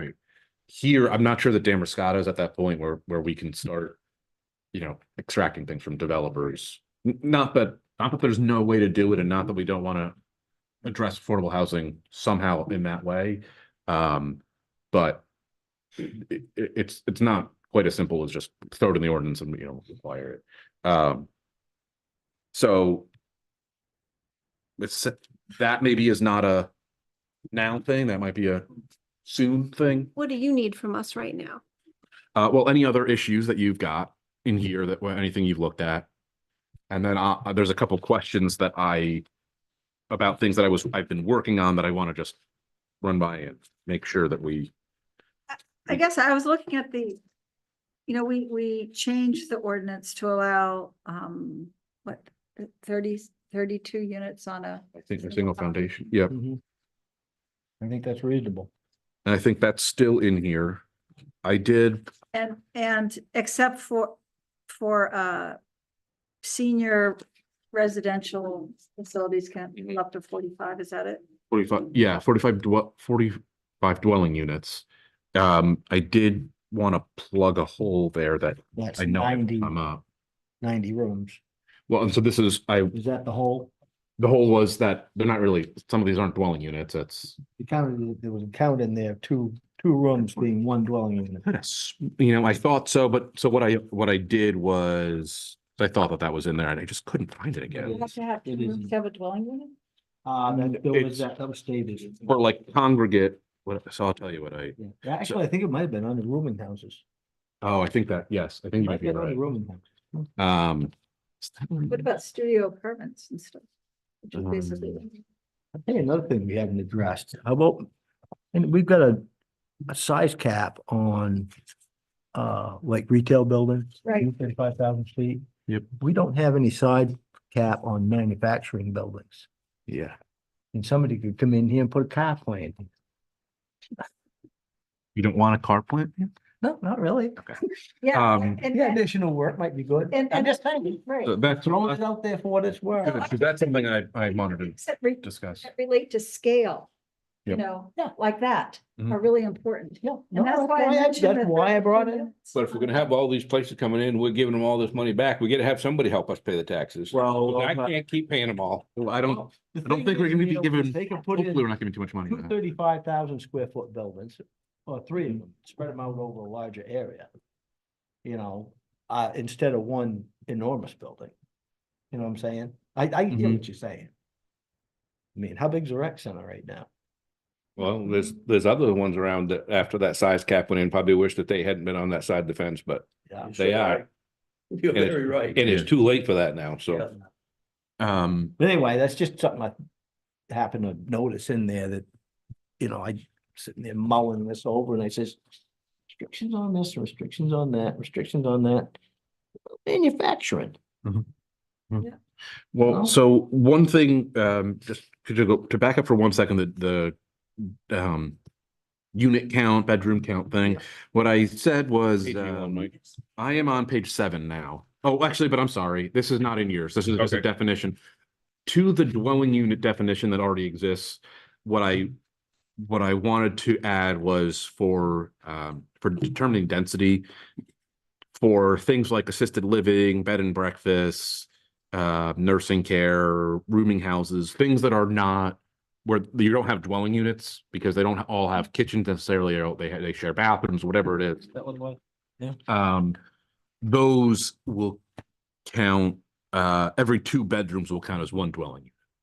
Because right now it just is like, well, if you're a rooming house, you're basically one dwelling. If you've got one kitchen, you're one dwelling unit. And I think that we probably want to have some limit on, Well, that was the clipper ship problem. right, Right. is because even though the state says that people who don't have another home, who are in these residences, that's their that's residence. I Yeah. mean, that's their domicile, their house. Yeah. That's according to the, the DHS definition of a. Well, it's like a dorm, basically. Like how many dwelling units are in a dorm? It's really not, they don't have a kitchen. And maybe if they share a bathroom, it's going to fall outside of the definition of dwelling unit. And so so basically we need something to translate. So it's every 2 bedrooms is a dwelling unit. And we can change that. We have 3 bedrooms. Like we probably don't want to do 1 bedroom, but so I right now I've just added a 2. That seems fairly reasonable. I mean, I imagine most dwelling units probably have 2 bedrooms. So I mean, that it could be an would average, that but would be 180 rooms for old people For like- development, so that doesn't help us at all. That's a huge facility, well, that's, okay? yeah, Because we're allowing 45. well. Yeah, I mean, that's, if you're saying you're allowing 45 dwelling units, For, Right. for old people, but if, if you. it would be, yeah, it'd be 90 bedrooms. To be 90 bedrooms. It's still a lot.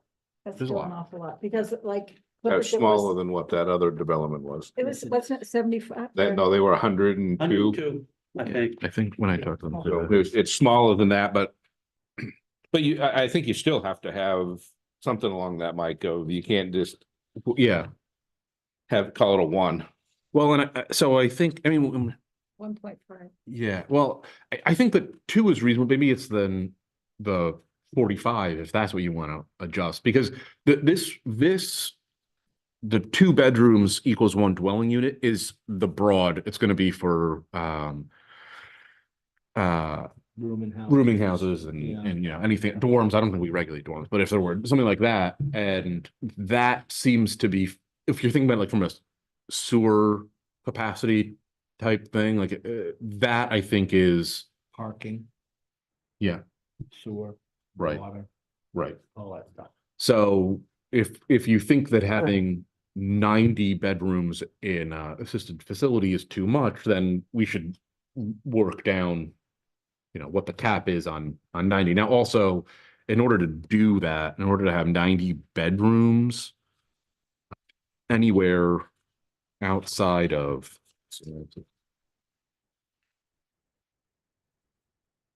You kept it at 32. I don't think that is too big. 90 bedrooms. 90, yeah. Not No. in today's world, not to be feasible for someone to do something like that. Yeah. You take even just Cove's Edge, that's only a 76 bed facility on the Miles campus, Yeah. and that's a pretty big building, It is. but it's 63,000 square feet, something like that. It's not It's, absurd. Yeah. that's not huge, but there's a 76, so I wouldn't restrict it any more than that. Okay. And that's, I'm kind of on Neil's side I on agree. that too. I don't want to see I'd rather see a facility like that go in that was spread apart. Not as much in people's faces, shielded and Mhm. screened in better shape, and we could tune up on that. Well, we gotta be careful what we're restricting around here now, because we're all gonna need that, and the need is there now. I'm a lot closer It to is. you. Well, not by much, but you're right. But I mean, those are the type of things that we should be looking to help, not hinder. I agree with you. and that's, I think with the, this like conversion rate is just like how we're going to understand and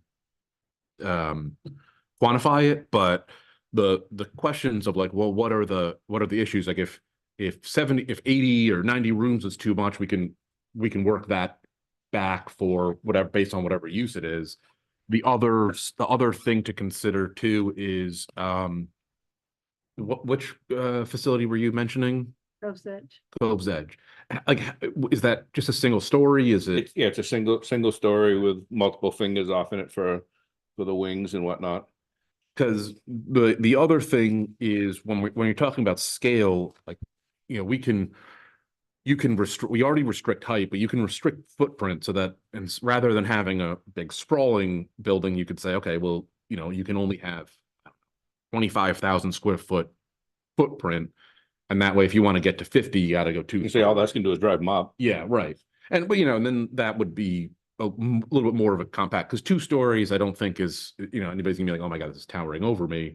Unless it's a 200-foot facade, then. No, but then all that's gonna do is drive the building cost higher, Sure, sure. What, That, going up? going rather- up instead of spreading it out onto one level. I thought going up made You it could add an less. elevator into it. Yeah. The structural of it itself is gonna be greater to put a second story on it. so. There's a But lot there, you more know, but that comes there's, with going up.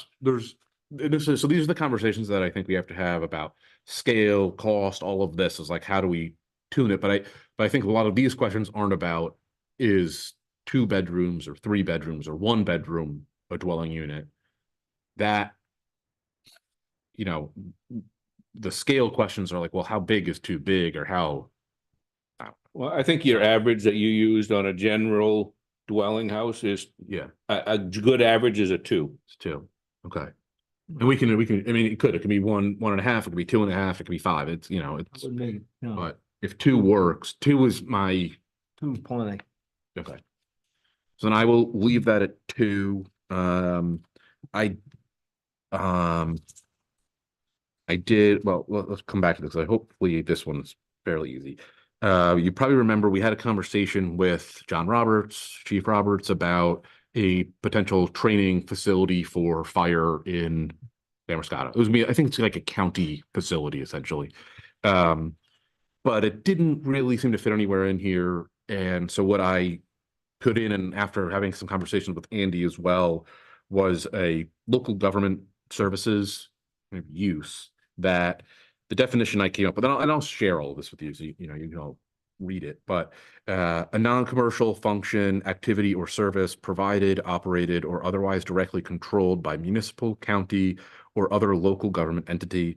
This includes the support and or training for police, fire, ambulance, or other emergency services. It's not, but this isn't in yours. I wrote today. Something else. Services, as well as judicial courts, government offices, and other local government activities. So it's basically just a catch-all for local and county government. We don't really have to say state, because they'll just do what they want anyway. But this would at least allow the town to deal with this. And so this was the use that I figured I would put in here, that I believe that what John and the rest of the local police departments are trying to do with this training facility. And then we can have the conversation about like, where is it appropriate for this to be located? And we can also say, you know, do we need bigger setbacks for municipal, less setbacks for municipal? I know this building, there's some history of, you know, needed smaller setbacks because it's right, you know, when it was taken over by the municipality. So anyway, so I stuck that in there. I'll share it with you. Are there any thoughts on that now, or does that seem I think it's a good idea. reasonable? And it's not only for that, if we have to do something else at either the fire station or anything, I could see that being a benefit. So. Yeah. That's the approach that I like, and that I've seen other places, is rather than having a municipal district, unless you're going to have like a real municipal compound, is that you kind of allow the municipality and depending on the uses, but like this really is an office use. You don't need a separate municipal district unless, like I said, you have a compound. And so I figure this will give the town a little bit more flexibility. Plus, if it's a municipal use, you all and the select board are going to have to answer to residents. If look at it's, that? yeah, sure. It's in the red, in the bright red. Yeah, it's down there at the bottom. So, Local government services, right? yep.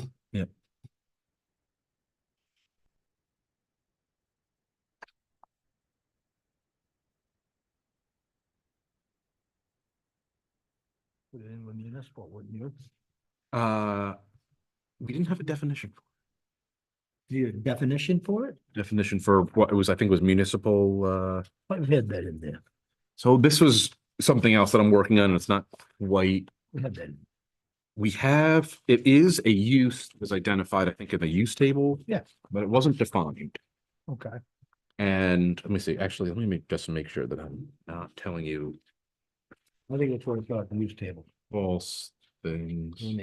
Maybe I'm lying. Yeah, municipal Oh. buildings and facilities is here under public and utility. Yeah. And it's allowed basically everywhere except for the medical district. But there's not a definition. So I started going through, and that's what I've got here is there's a lot of uses in the use table that aren't defined. Or so this is one of the things that I'm trying to have some restraint with is when I go through the definitions, there's a lot of regulations in the definitions, and a lot of those like we should define in the definitions, but then have the regulations in like the use standards or wherever. Or if you're going to have a use in the use table, we should define it. So like boat storage and repair, it's not defined. Not that I think that I think most people can probably have some idea of what boat storage and repair means, but if you're going to list it in your use table, I think it's wise to define what it is so that you know what it's not, and so people don't abuse it. That one's kind of an obvious, but what gasoline service stations include and what it doesn't include is something that that is defined, but so like arts and crafts studios, antique shops and galleries is not defined. That came up, I think at the first meeting I was with you all at. So that's one of the things I want to go through and just define all of it. But to Jonathan, your point, municipal buildings and facilities is in the use table, but it's not defined. So like, where does that, how broadly does that go? And so that's why I wanted to do that definition for kind of public service. Does that? It is a definition. Yes, I put a definition in. So, I mean, we can, this is not just municipal, it's also county and local, which I guess would include the sewer district. Think they're a local quasi-municipal entity. Correct. Yeah.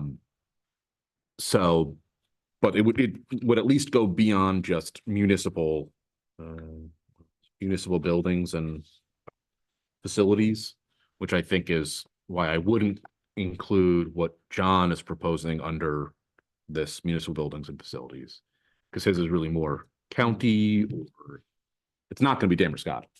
It's not just, It's going to be Damariscotta and so I just wanted to broaden that.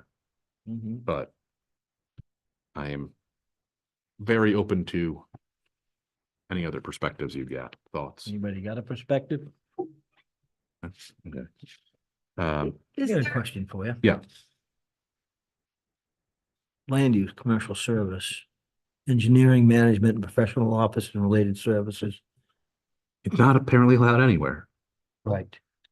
That's Why? It's a great point. Can you fix that?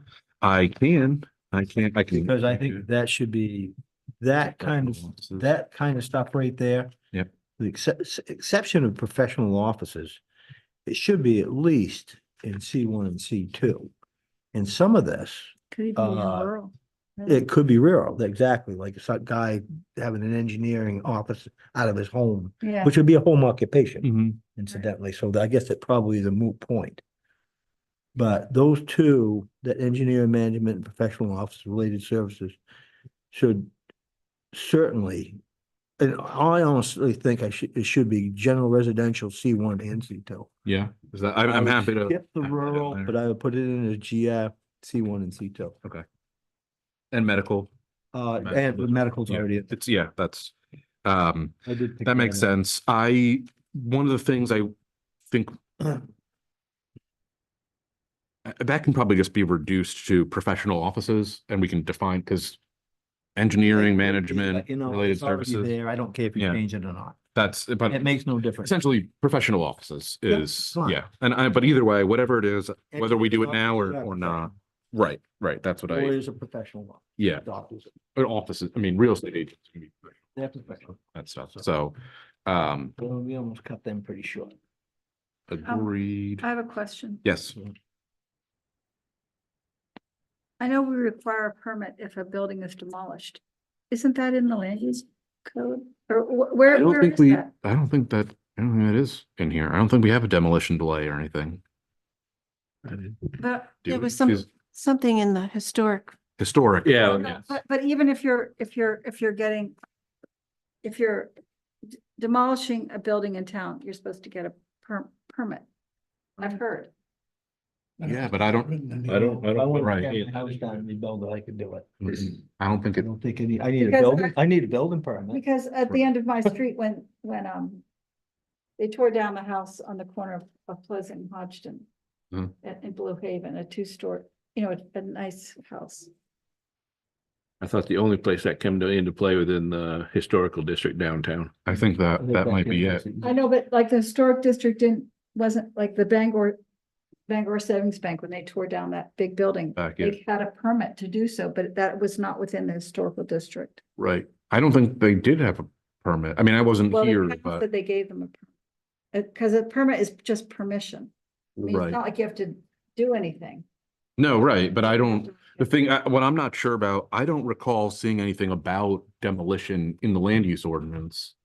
And I think that's where that would be, unless is there a separate demolition ordinance? I don't think there is. I don't even, To me, I read, there's nothing in here that No. demolition at all. would you ever, is that an appropriate place? There's for it? nothing even in here. Yeah, there's, Or is yeah, it- I mean, that's somewhere you put it in your, I think, the land use ordinance, because the land use ordinance is everything. I mean, It you've says- only got daycare, drinking and dwelling. Well, anyways, it's just something. No to write- demolition. write a note on, we can- Yeah, If you tear down and want to rebuild or whatever, you have to get a, if you tear down, you've got a year to rebuild, just kind of like by right, you can rebuild it. Assuming it was conforming, actually not even if it's not conforming, but if you tear it down and come back, 13 months later, your vested Is that in rights here? are. I think it is in here. because we've had issues about grandfathering. I'll look. It depends. It depends. Like shoreland zoning deals with it. I believe, Zoning does deal with it. yeah. And they are a little bit more Historical- strict, historical but District deals with it too, but Yeah, Yeah. that the rest of it does not. was there's just nothing in there. two issues. And in fact, I think there's nothing in there anywhere. yeah, I think that I think you're right, Jonathan. I know. Because I agree. remember when Blue Haven wanted I'm to, talking, aren't I? All right. we've been embroiled in. Top of the totem pole. Well, I think if somebody wants to tear the house down, they can tear the house down. that's for the most part, I think that's true, except for the historic I got no district. problem with that. And I think that's basically it. If they're gonna put one back, like you said, they're gonna have to have a building permit. It's anyway. it's a, So you want to tear your house down? God bless you. and essentially it's the same. If you tear your house down or nature tears your house down, like you've kind of got the same, you can rebuild within a year. I'm pretty sure it's in here, but that's also just kind of, I think, a standard that the state may have something on that. I made a note about the demo and we can look at that. That sounds like also a post LD 2003. Later issue. And I will say, because with the comp plan, once we get that approved, hopefully it gets approved, and updating ordinances will check off a lot of the implementation strategies that are in there. So ordinance changes it's not like, we'll do it later and then we'll never get to it. Like it's Well, back probably to the gonna happen. demo. Yeah. thing. Why? Why add it? Why do we want to be involved in that? Unless if it's outside of the historical district, why do we care? Oh, and what I mean is anything that we're not doing within this. No, to Jenny. We'll have It was more to Jenny, conversations why about do we this. want to do this? In the neighborhood. Living in. Again, why? It's not like they're digging a hole and burying it. They're taking it usually in a roll-off can and going to a transfer station. Why do we need to know that they're tearing that house down? Well, I don't need. You think we could Right. ever stop it? Right, you Ever. can't stop it. I mean, it's not like you can say, I'll buy it to keep it because I like that house. Yeah. It's their property, their house, and if they have plans of doing something, we shouldn't step in and make them get a permit for it, regardless of how simple it would Well, be. you only get I a think What permit, good it would it you be? only get a permit to stop it. Well, If you No, did, if the no. neighbors didn't want the house torn down, big deal. That's not their Right. property. their house. And that's true. I just know in the past permits have been issued. I don't and know. I think there's two. One is, to your point, like, to make sure that they're not just like knocking it in on themselves and, knocking the house in on itself, not emptying the fuel tank and then covering it with dirt, and that would be, just make sure they do it right. And the other thing would basically be like a demolition delay, which would be if it's like historic, and then someone could, if they want to buy the house, they can. I mean, and would buy the structure and move it. And it would just give that opportunity, but I don't even think that we could. I think your points is like, if someone wants to tear their house down, even if it's historic, I don't think you can stop, you The could just biggest one we delay had was The to, Hall House downtown. We Mm. all remember that with the library. Yeah. And that was torn down and reassembled tennis arbor or something like that. Yeah. Because it was basically a open beam. Yeah. And it was a big deal, big imagine. deal. Yeah, Huge deal. Yeah. so it's either like make sure they do it right, or to give someone an opportunity to like take it and move it, is basically it, which, No, but Yeah. it was so, actually. but again, that's a conversation that, Old Dr. we can Belknap's office. Where the library sits right Yeah, now. Yeah. has- Well, you know where the old library is? Yeah. Well, next to that was a large white house. Okay. It was in Yeah, it was terrible next to the condition. Dixon House downtown. It was Yeah. in And it was a terrible big building. And people, it was really actually not a historic house. It was built when was that built? Well, 1880. I don't know, but it was all chopped up inside small little offices It for was the, terrible shape. for the you doctor's know. offices, yeah. Honestly, what's sitting there now is so much better, it's not even funny. And a lot better for the community, honestly. the library. Yes. Man, I like the library. I don't remember the old. It was a big controversy. I get it. No, it was a huge But controversy. all I know is Gwen Purcell knocked Nice the library. house down. Big deal on Water Street. She built it back literally the same as it was, and even the same front door. Oh, on Water Street? Yeah. That, yeah. So, but that house would, I mean, what they've done is they cemented the inside of the boards on the outside, on the inside Mhm. of the sheathing boards. And that trapped water in there, rotted literally the whole outside of that structure. That house is ready to fall down. A rotten building. Mhm. So, and that's why they rebuilt it. They couldn't fix it. She wanted to fix it, couldn't do it. Just wasn't enough left of it. The studs were rotten, the corner posts were all rotten, sheathing was rotten, I think one reason why, whatever. whatever. I happen to know the back history on that one. What else you got? So then residential standards there, I tried not to add too much. Hotel or motel, there are no real standards for. I didn't know. This is on 25. Yeah, I don't know. If it's, That's it. that should be on page 25.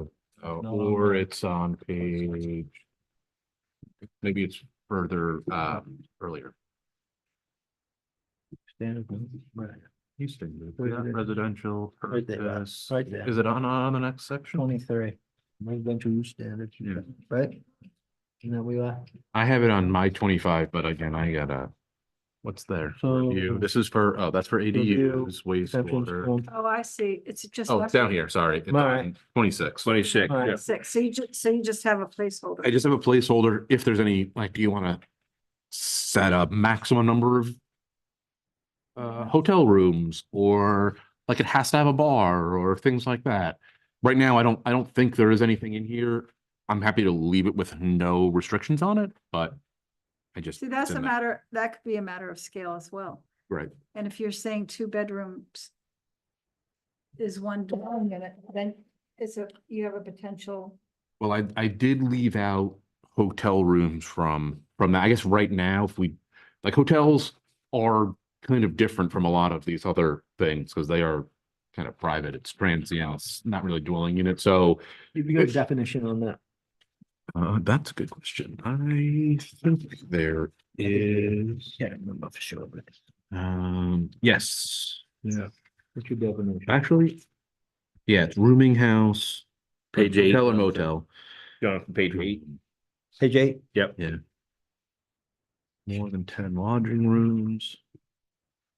it may, you know what, it may be just worth me picking apart this definition and pulling out the things that are regulatory to put here, and then trying to just leave a like a definition of what a hotel is. I would do that, yep, Okay. I would do that, and I'd probably, what do you think, if there has to be a limit, I mean. 40 rooms? How many rooms are in Cove Inn? Oh, that's a good question. I don't. I don't know for sure either, but that's pretty good sized building, I mean, That's a big building.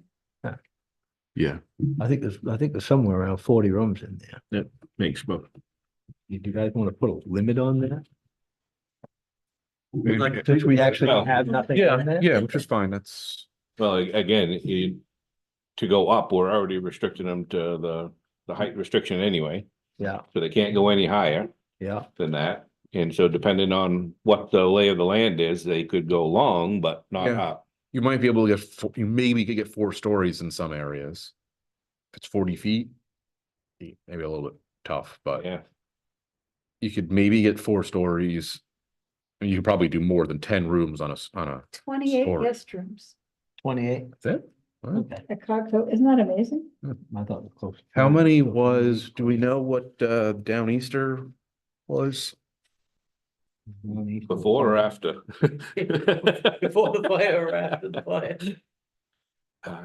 And I don't know, at That was- any point. I mean, I guess it couldn't be more than 28. No, I don't think it was. So, Which which is like 18 in the wing. on that, I do want to point out that multifamily, this version, I think the version that's in front of Multi-unit you, residential? multi-unit residential, yes, thank you. Is proposed to be allowed in the residential district. So like, that's one of the things that the Downeaster is dealing with, is like, they can't use it for multi-unit right now. You can't have more than, I think, 2 units per lot. Yeah. And I guess it doesn't make sense to have it be a hotel, so they're like kind of stuck. So I think we discussed it, and I just want to make sure that that's because it won't apply to just that property. Obviously, it would be any property.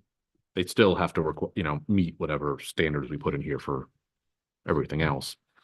The density there is lower than 32 dwelling units. Right. My thinking is, in the future, at some point, we probably want to break apart like the residential district that are closer to town versus the ones that are further south on Bristol, because they are just 2 different animals as it is. I mean, sewer and water don't go down there, so it's, Yep. I can't imagine that there's a lot of residents that are like, they're just different, so they might want to be handled that way. All right, I will pick apart the hotel motel definition.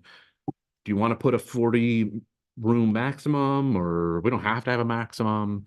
It's kind of up to you all. Well, 30? Maybe we could do 30. You could do 10. I mean, in here on the multi-unit residential, it kind of classified as that, says no building can contain more than 32 dwelling units. Mhm. Which gives them 64 rooms. Yeah. Correct. Well, let's say, that's a really big, that's a huge hotel. Yeah. I think like usually the tipping point is like 100 rooms, but I think that's probably not. Not, I think that's a scale that's not really relevant here. It's Yeah. not. Yeah, I think usually once you get to 100 rooms, you give them a liquor license and you say, yeah, you can have a bar now, but it doesn't seem really super relevant for Damariscotta.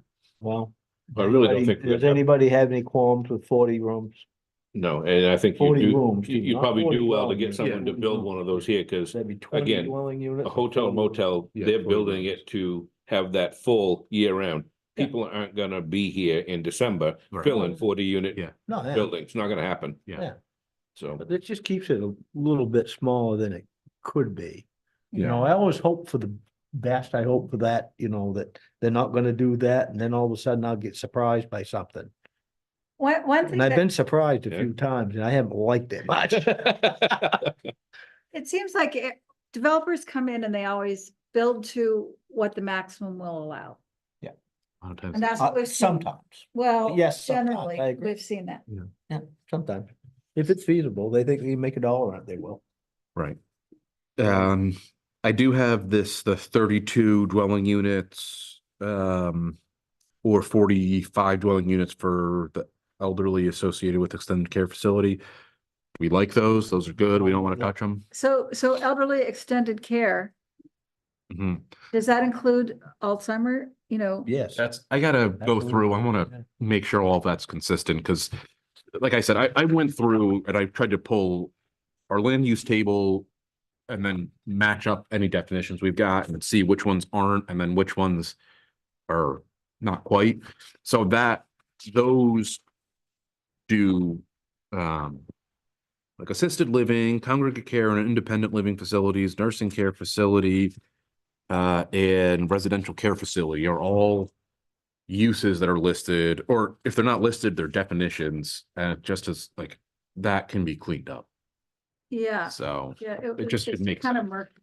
yeah, especially because one of them is like on the use table. It has congregate care and independent living facilities, assisted living facilities, institutions or services for the disabled, nursing care facilities, residential care facilities, group care facilities as a land use, which is a little muddy. So I'm gonna try and clean that up, and especially since it's related to residential. Okay, so residence use right now, residence is basically like it's like a single family house, except you're allowed to have up to 4 units. I think we've discussed this. There's no real other restrictions other than like the normal density, the normal height, the normal setbacks. It's like you're allowed to have accessory dwelling units with it, but you still can't have more than 40 units on a residence on a lot that's a residence lot. That doesn't mean you can't do multifamily building in the same spot, but if there are restrictions that you want on like what would be otherwise a single family house, even though we're not calling it that, that's where that would go. So I don't know if there are any, but if you think of any, let me know. Oh, and then what I was working on today, affordable housing density, I put in under the lot standards here. It says when determining maximum residential density, affordable housing units within affordable housing developments shall be considered to be 2/5 of a unit each, which is the standard of the states that you get a 2.5 times density bonus. But I wanted to make it clear that you've got like affordable units in the building and non-affordable units in the building. The affordable units count as 2/5 of a unit so that you can get to that 2.5 times density for those, but not for the whole thing. Now, we can also give The way that's done within the state. that will, I believe that should satisfy the state's requirement, which is affordable That will housing. Satisfy the state's requirement. Yeah. I'll double check. Sounds like a funky idea, but Well, it's basically they get 2.5 times I get density. it. No, I get it. I understand what you're saying. But I mean, if it's gotta satisfy the state, then it's gotta go anyway. right. Well, the other thing that we could consider is just saying, like, if you're going to do an affordable housing development, which means that it has to be at least 51% affordable units, the whole thing could be 2.5 times density, but that starts to, it would encourage affordable housing. They might not need the subsidy. They basically get to build 2.5 times the number of units, affordable or not, as long as half of them are affordable. So if you want to provide that incentive, we can do it that way. Or we could just do it. This is kind of the minimum, I think. You put a cap on it? No. Well, 2.5 times density would be the cap would be 2.5 times whatever the density would have to be otherwise. Low end density. Yeah. Yeah, I hear you. So that's, I figure, the way that the state did it is a little ham-fisted and kind of makes it squirrely to regulate, but Why they did it. so but like for municipalities that are like, yeah, we want housing, we want affordable housing, it makes it like, well, now we have to like down to our normal density so that the affordable housing isn't out of control, you know, numbers wise, it's so, yeah. So Gotcha. that's how it is now. You let me know if you want me to change that.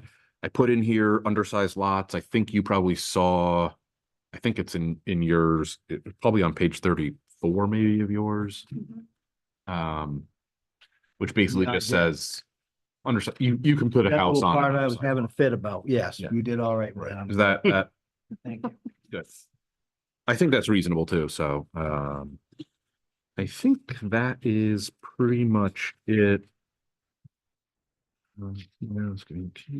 Yeah, that's all. I think that's all I've got on this. The only thing, like I said, I want to get definitions for all the uses. Is there anything else, any questions, any concerns or anything generally from on any of that? No, I think. Okay. Oh, sorry, I am not, I'll just tell you and I will send it to you because I was working on this thing on Friday. Because I mentioned to you, there was the old attorney's office at 40 Main Street that's next to the river. Yeah. I put together a little, rather than saying, right now, I think the shoreland zoning, says a change to the shoreland zoning, says 10,000 square feet per dwelling unit, which is not what the C1 land use ordinance restriction is, right? The C1 standard is 10,000 square feet minimum per lot. It doesn't have a density maximum, which is a little bit, you know, so that's an issue for, actually, we're going to have a density in what's being updated now. But I just matched it to the density this year, which I think was like 40 units an acre or something, which sounds high until you think about like, they would be able to put like, I don't know, 15 units on that lot. But we said that the shoreline zoning ordinance doesn't allow more than 2 units. It can, because we have sewer and it's a general development district, which means like it was already built out or it's suitable for But it, more intense it's not what development. stopped us from approving the project last time. Yeah, and that's why I'm saying, like, we can change it so that they would, right now, they can only do, I think, 2 units there under shoreline zoning. But we can change it so that it matches what, because the land use ordinance wasn't stopping them. The land use ordinance, So we have to change the shoreline, shoreline. yeah. And so that's the only change that I'm proposing for shoreland, which would match what's in here. And it's only in the commercial downtown where there's sewer. So it would allow how many units in that project? That was like 20,000 square feet. Never mind. It would probably work out to maybe 20. Yeah, in that building. I mean, it wouldn't be in that building, but Okay, anyways, that's Too much? That's another discussion. we can work that down, up, however you want to do it. Yeah, and Well, certainly a tremendous need for yeah, but housing in yeah, Damariscotta. but that's so- not right. But you're That's- thinking building, Jimmy, we gotta go lot size. That he's talking about 20 per the lot size, because when we had that project in front of us before, they only wanted 10, Yeah, 9 or 10 or something Yeah. in that building. He's talking the 20 for a whole lot, which that building's not on the whole lot. Right. Close, but Right. but certainly, Well, we there's can write. no parking and a third of those units were gonna be underground. Yeah. Below. 2 of them, yeah. Which I did check. The shoreline zoning doesn't allow, like, the floor has to be like 3 feet above. Well, not even high tide, like the 100-year flood. 100-year flood, yeah. So I think that, and I'll make sure, but I'm pretty sure we could stop them from putting residential in the basement. I don't, from what I understand, there's a real estate office that's moving there, so I don't think the housing is, unfortunately, that. Did that it ship flood is- last time? Did it flood this year? I'm gonna go on a limb and say probably, Twice. probably, Right. so. Didn't Yeah. flood this year, I'll tell you, I'll give them a permit. All for it. so I'll bring that. Need another one. But it sounds, are we still agreeable to changing that? What the actual density is, we could discuss, but Is there any reason to not have that match here? Makes sense for it to match. Okay, and because right now I've got in here, I think it's like in the C1, 40 units an acre, which is, it's like 10, the way I'm thinking about it, sounds like an acre, which would be 10 units for like a quarter of an acre lot. Sounds awful high. It sounds really high Well, What do you think? in terms of the scale. I'm just talking about scale. well, I think if you look at the buildings that are downtown, when I went and tried to work out what they were, it was like actually a lot more than that. Build around some of the existing buildings, Yeah, some of them 4 stories too. right. Yeah, so but if you're So- talking about a 2-story building. Well, then you probably wouldn't, unless you're gonna, this is where I think we maybe need to get into some of the bulk requirements, because, if you're talking about, They've already got height restriction. They can only go so high. yeah, well, they can only, right, 3, or I think that you could maybe get to 4 stories there. But so that's where, if you want, I'm basically, when I look at the downtown, I'm just like, all right, well, what is there that people seem to like that we might want to allow? Like, can we make that legal? And that's what I'm basing off of. We can always dial it back, but I'm just trying to start with like, what's there? What would that look like on paper? We're not really encouraging like major new development downtown, are we? I mean, give me a break. The place is Parking's a gonna be big deal when you underwater. go down there. Yeah, well, parking rate is the other Huge. issue, Yeah, so. Let's let's talk about this some other time. Can we go home? think about it, think about it. We can talk about it in August. Kind of like, You're doing good, Mike. We're gonna get through this someday. Before I'm we all die- hoping- before we all die of old age. At August, we can, you'll be happy and say, oh, this is so good. And then send it to the select board, and then we can go through the whole adoption. I'm a lot happier than I was. So, because you got the one. That's my one thing. And he'll be even happier in August. yeah, because you won't be I'm gonna be here. a lot happier. You are correct. We're gonna have like a separate workshop or something. We can, Not I mean, not that it's not gonna happen. It doesn't happen. now. it's hard in the summer too. You Right, guys. right. Hard anytime. Well, doesn't- I'm gonna try and send you, hopefully final draft, but then at the next meeting, you can, or before, you can give me your 2 cents and tell me, fix that, the next thing before it goes to select board. Because at some point, like I said, we got to get it to the select board to like actually get it in place. If you have thoughts, please share them. Otherwise, that's all I. You good? Anybody want to make a motion? Come on, Ann. I'll make a motion that we adjourn. Hey, do I have a second? All those in favor? All those opposed?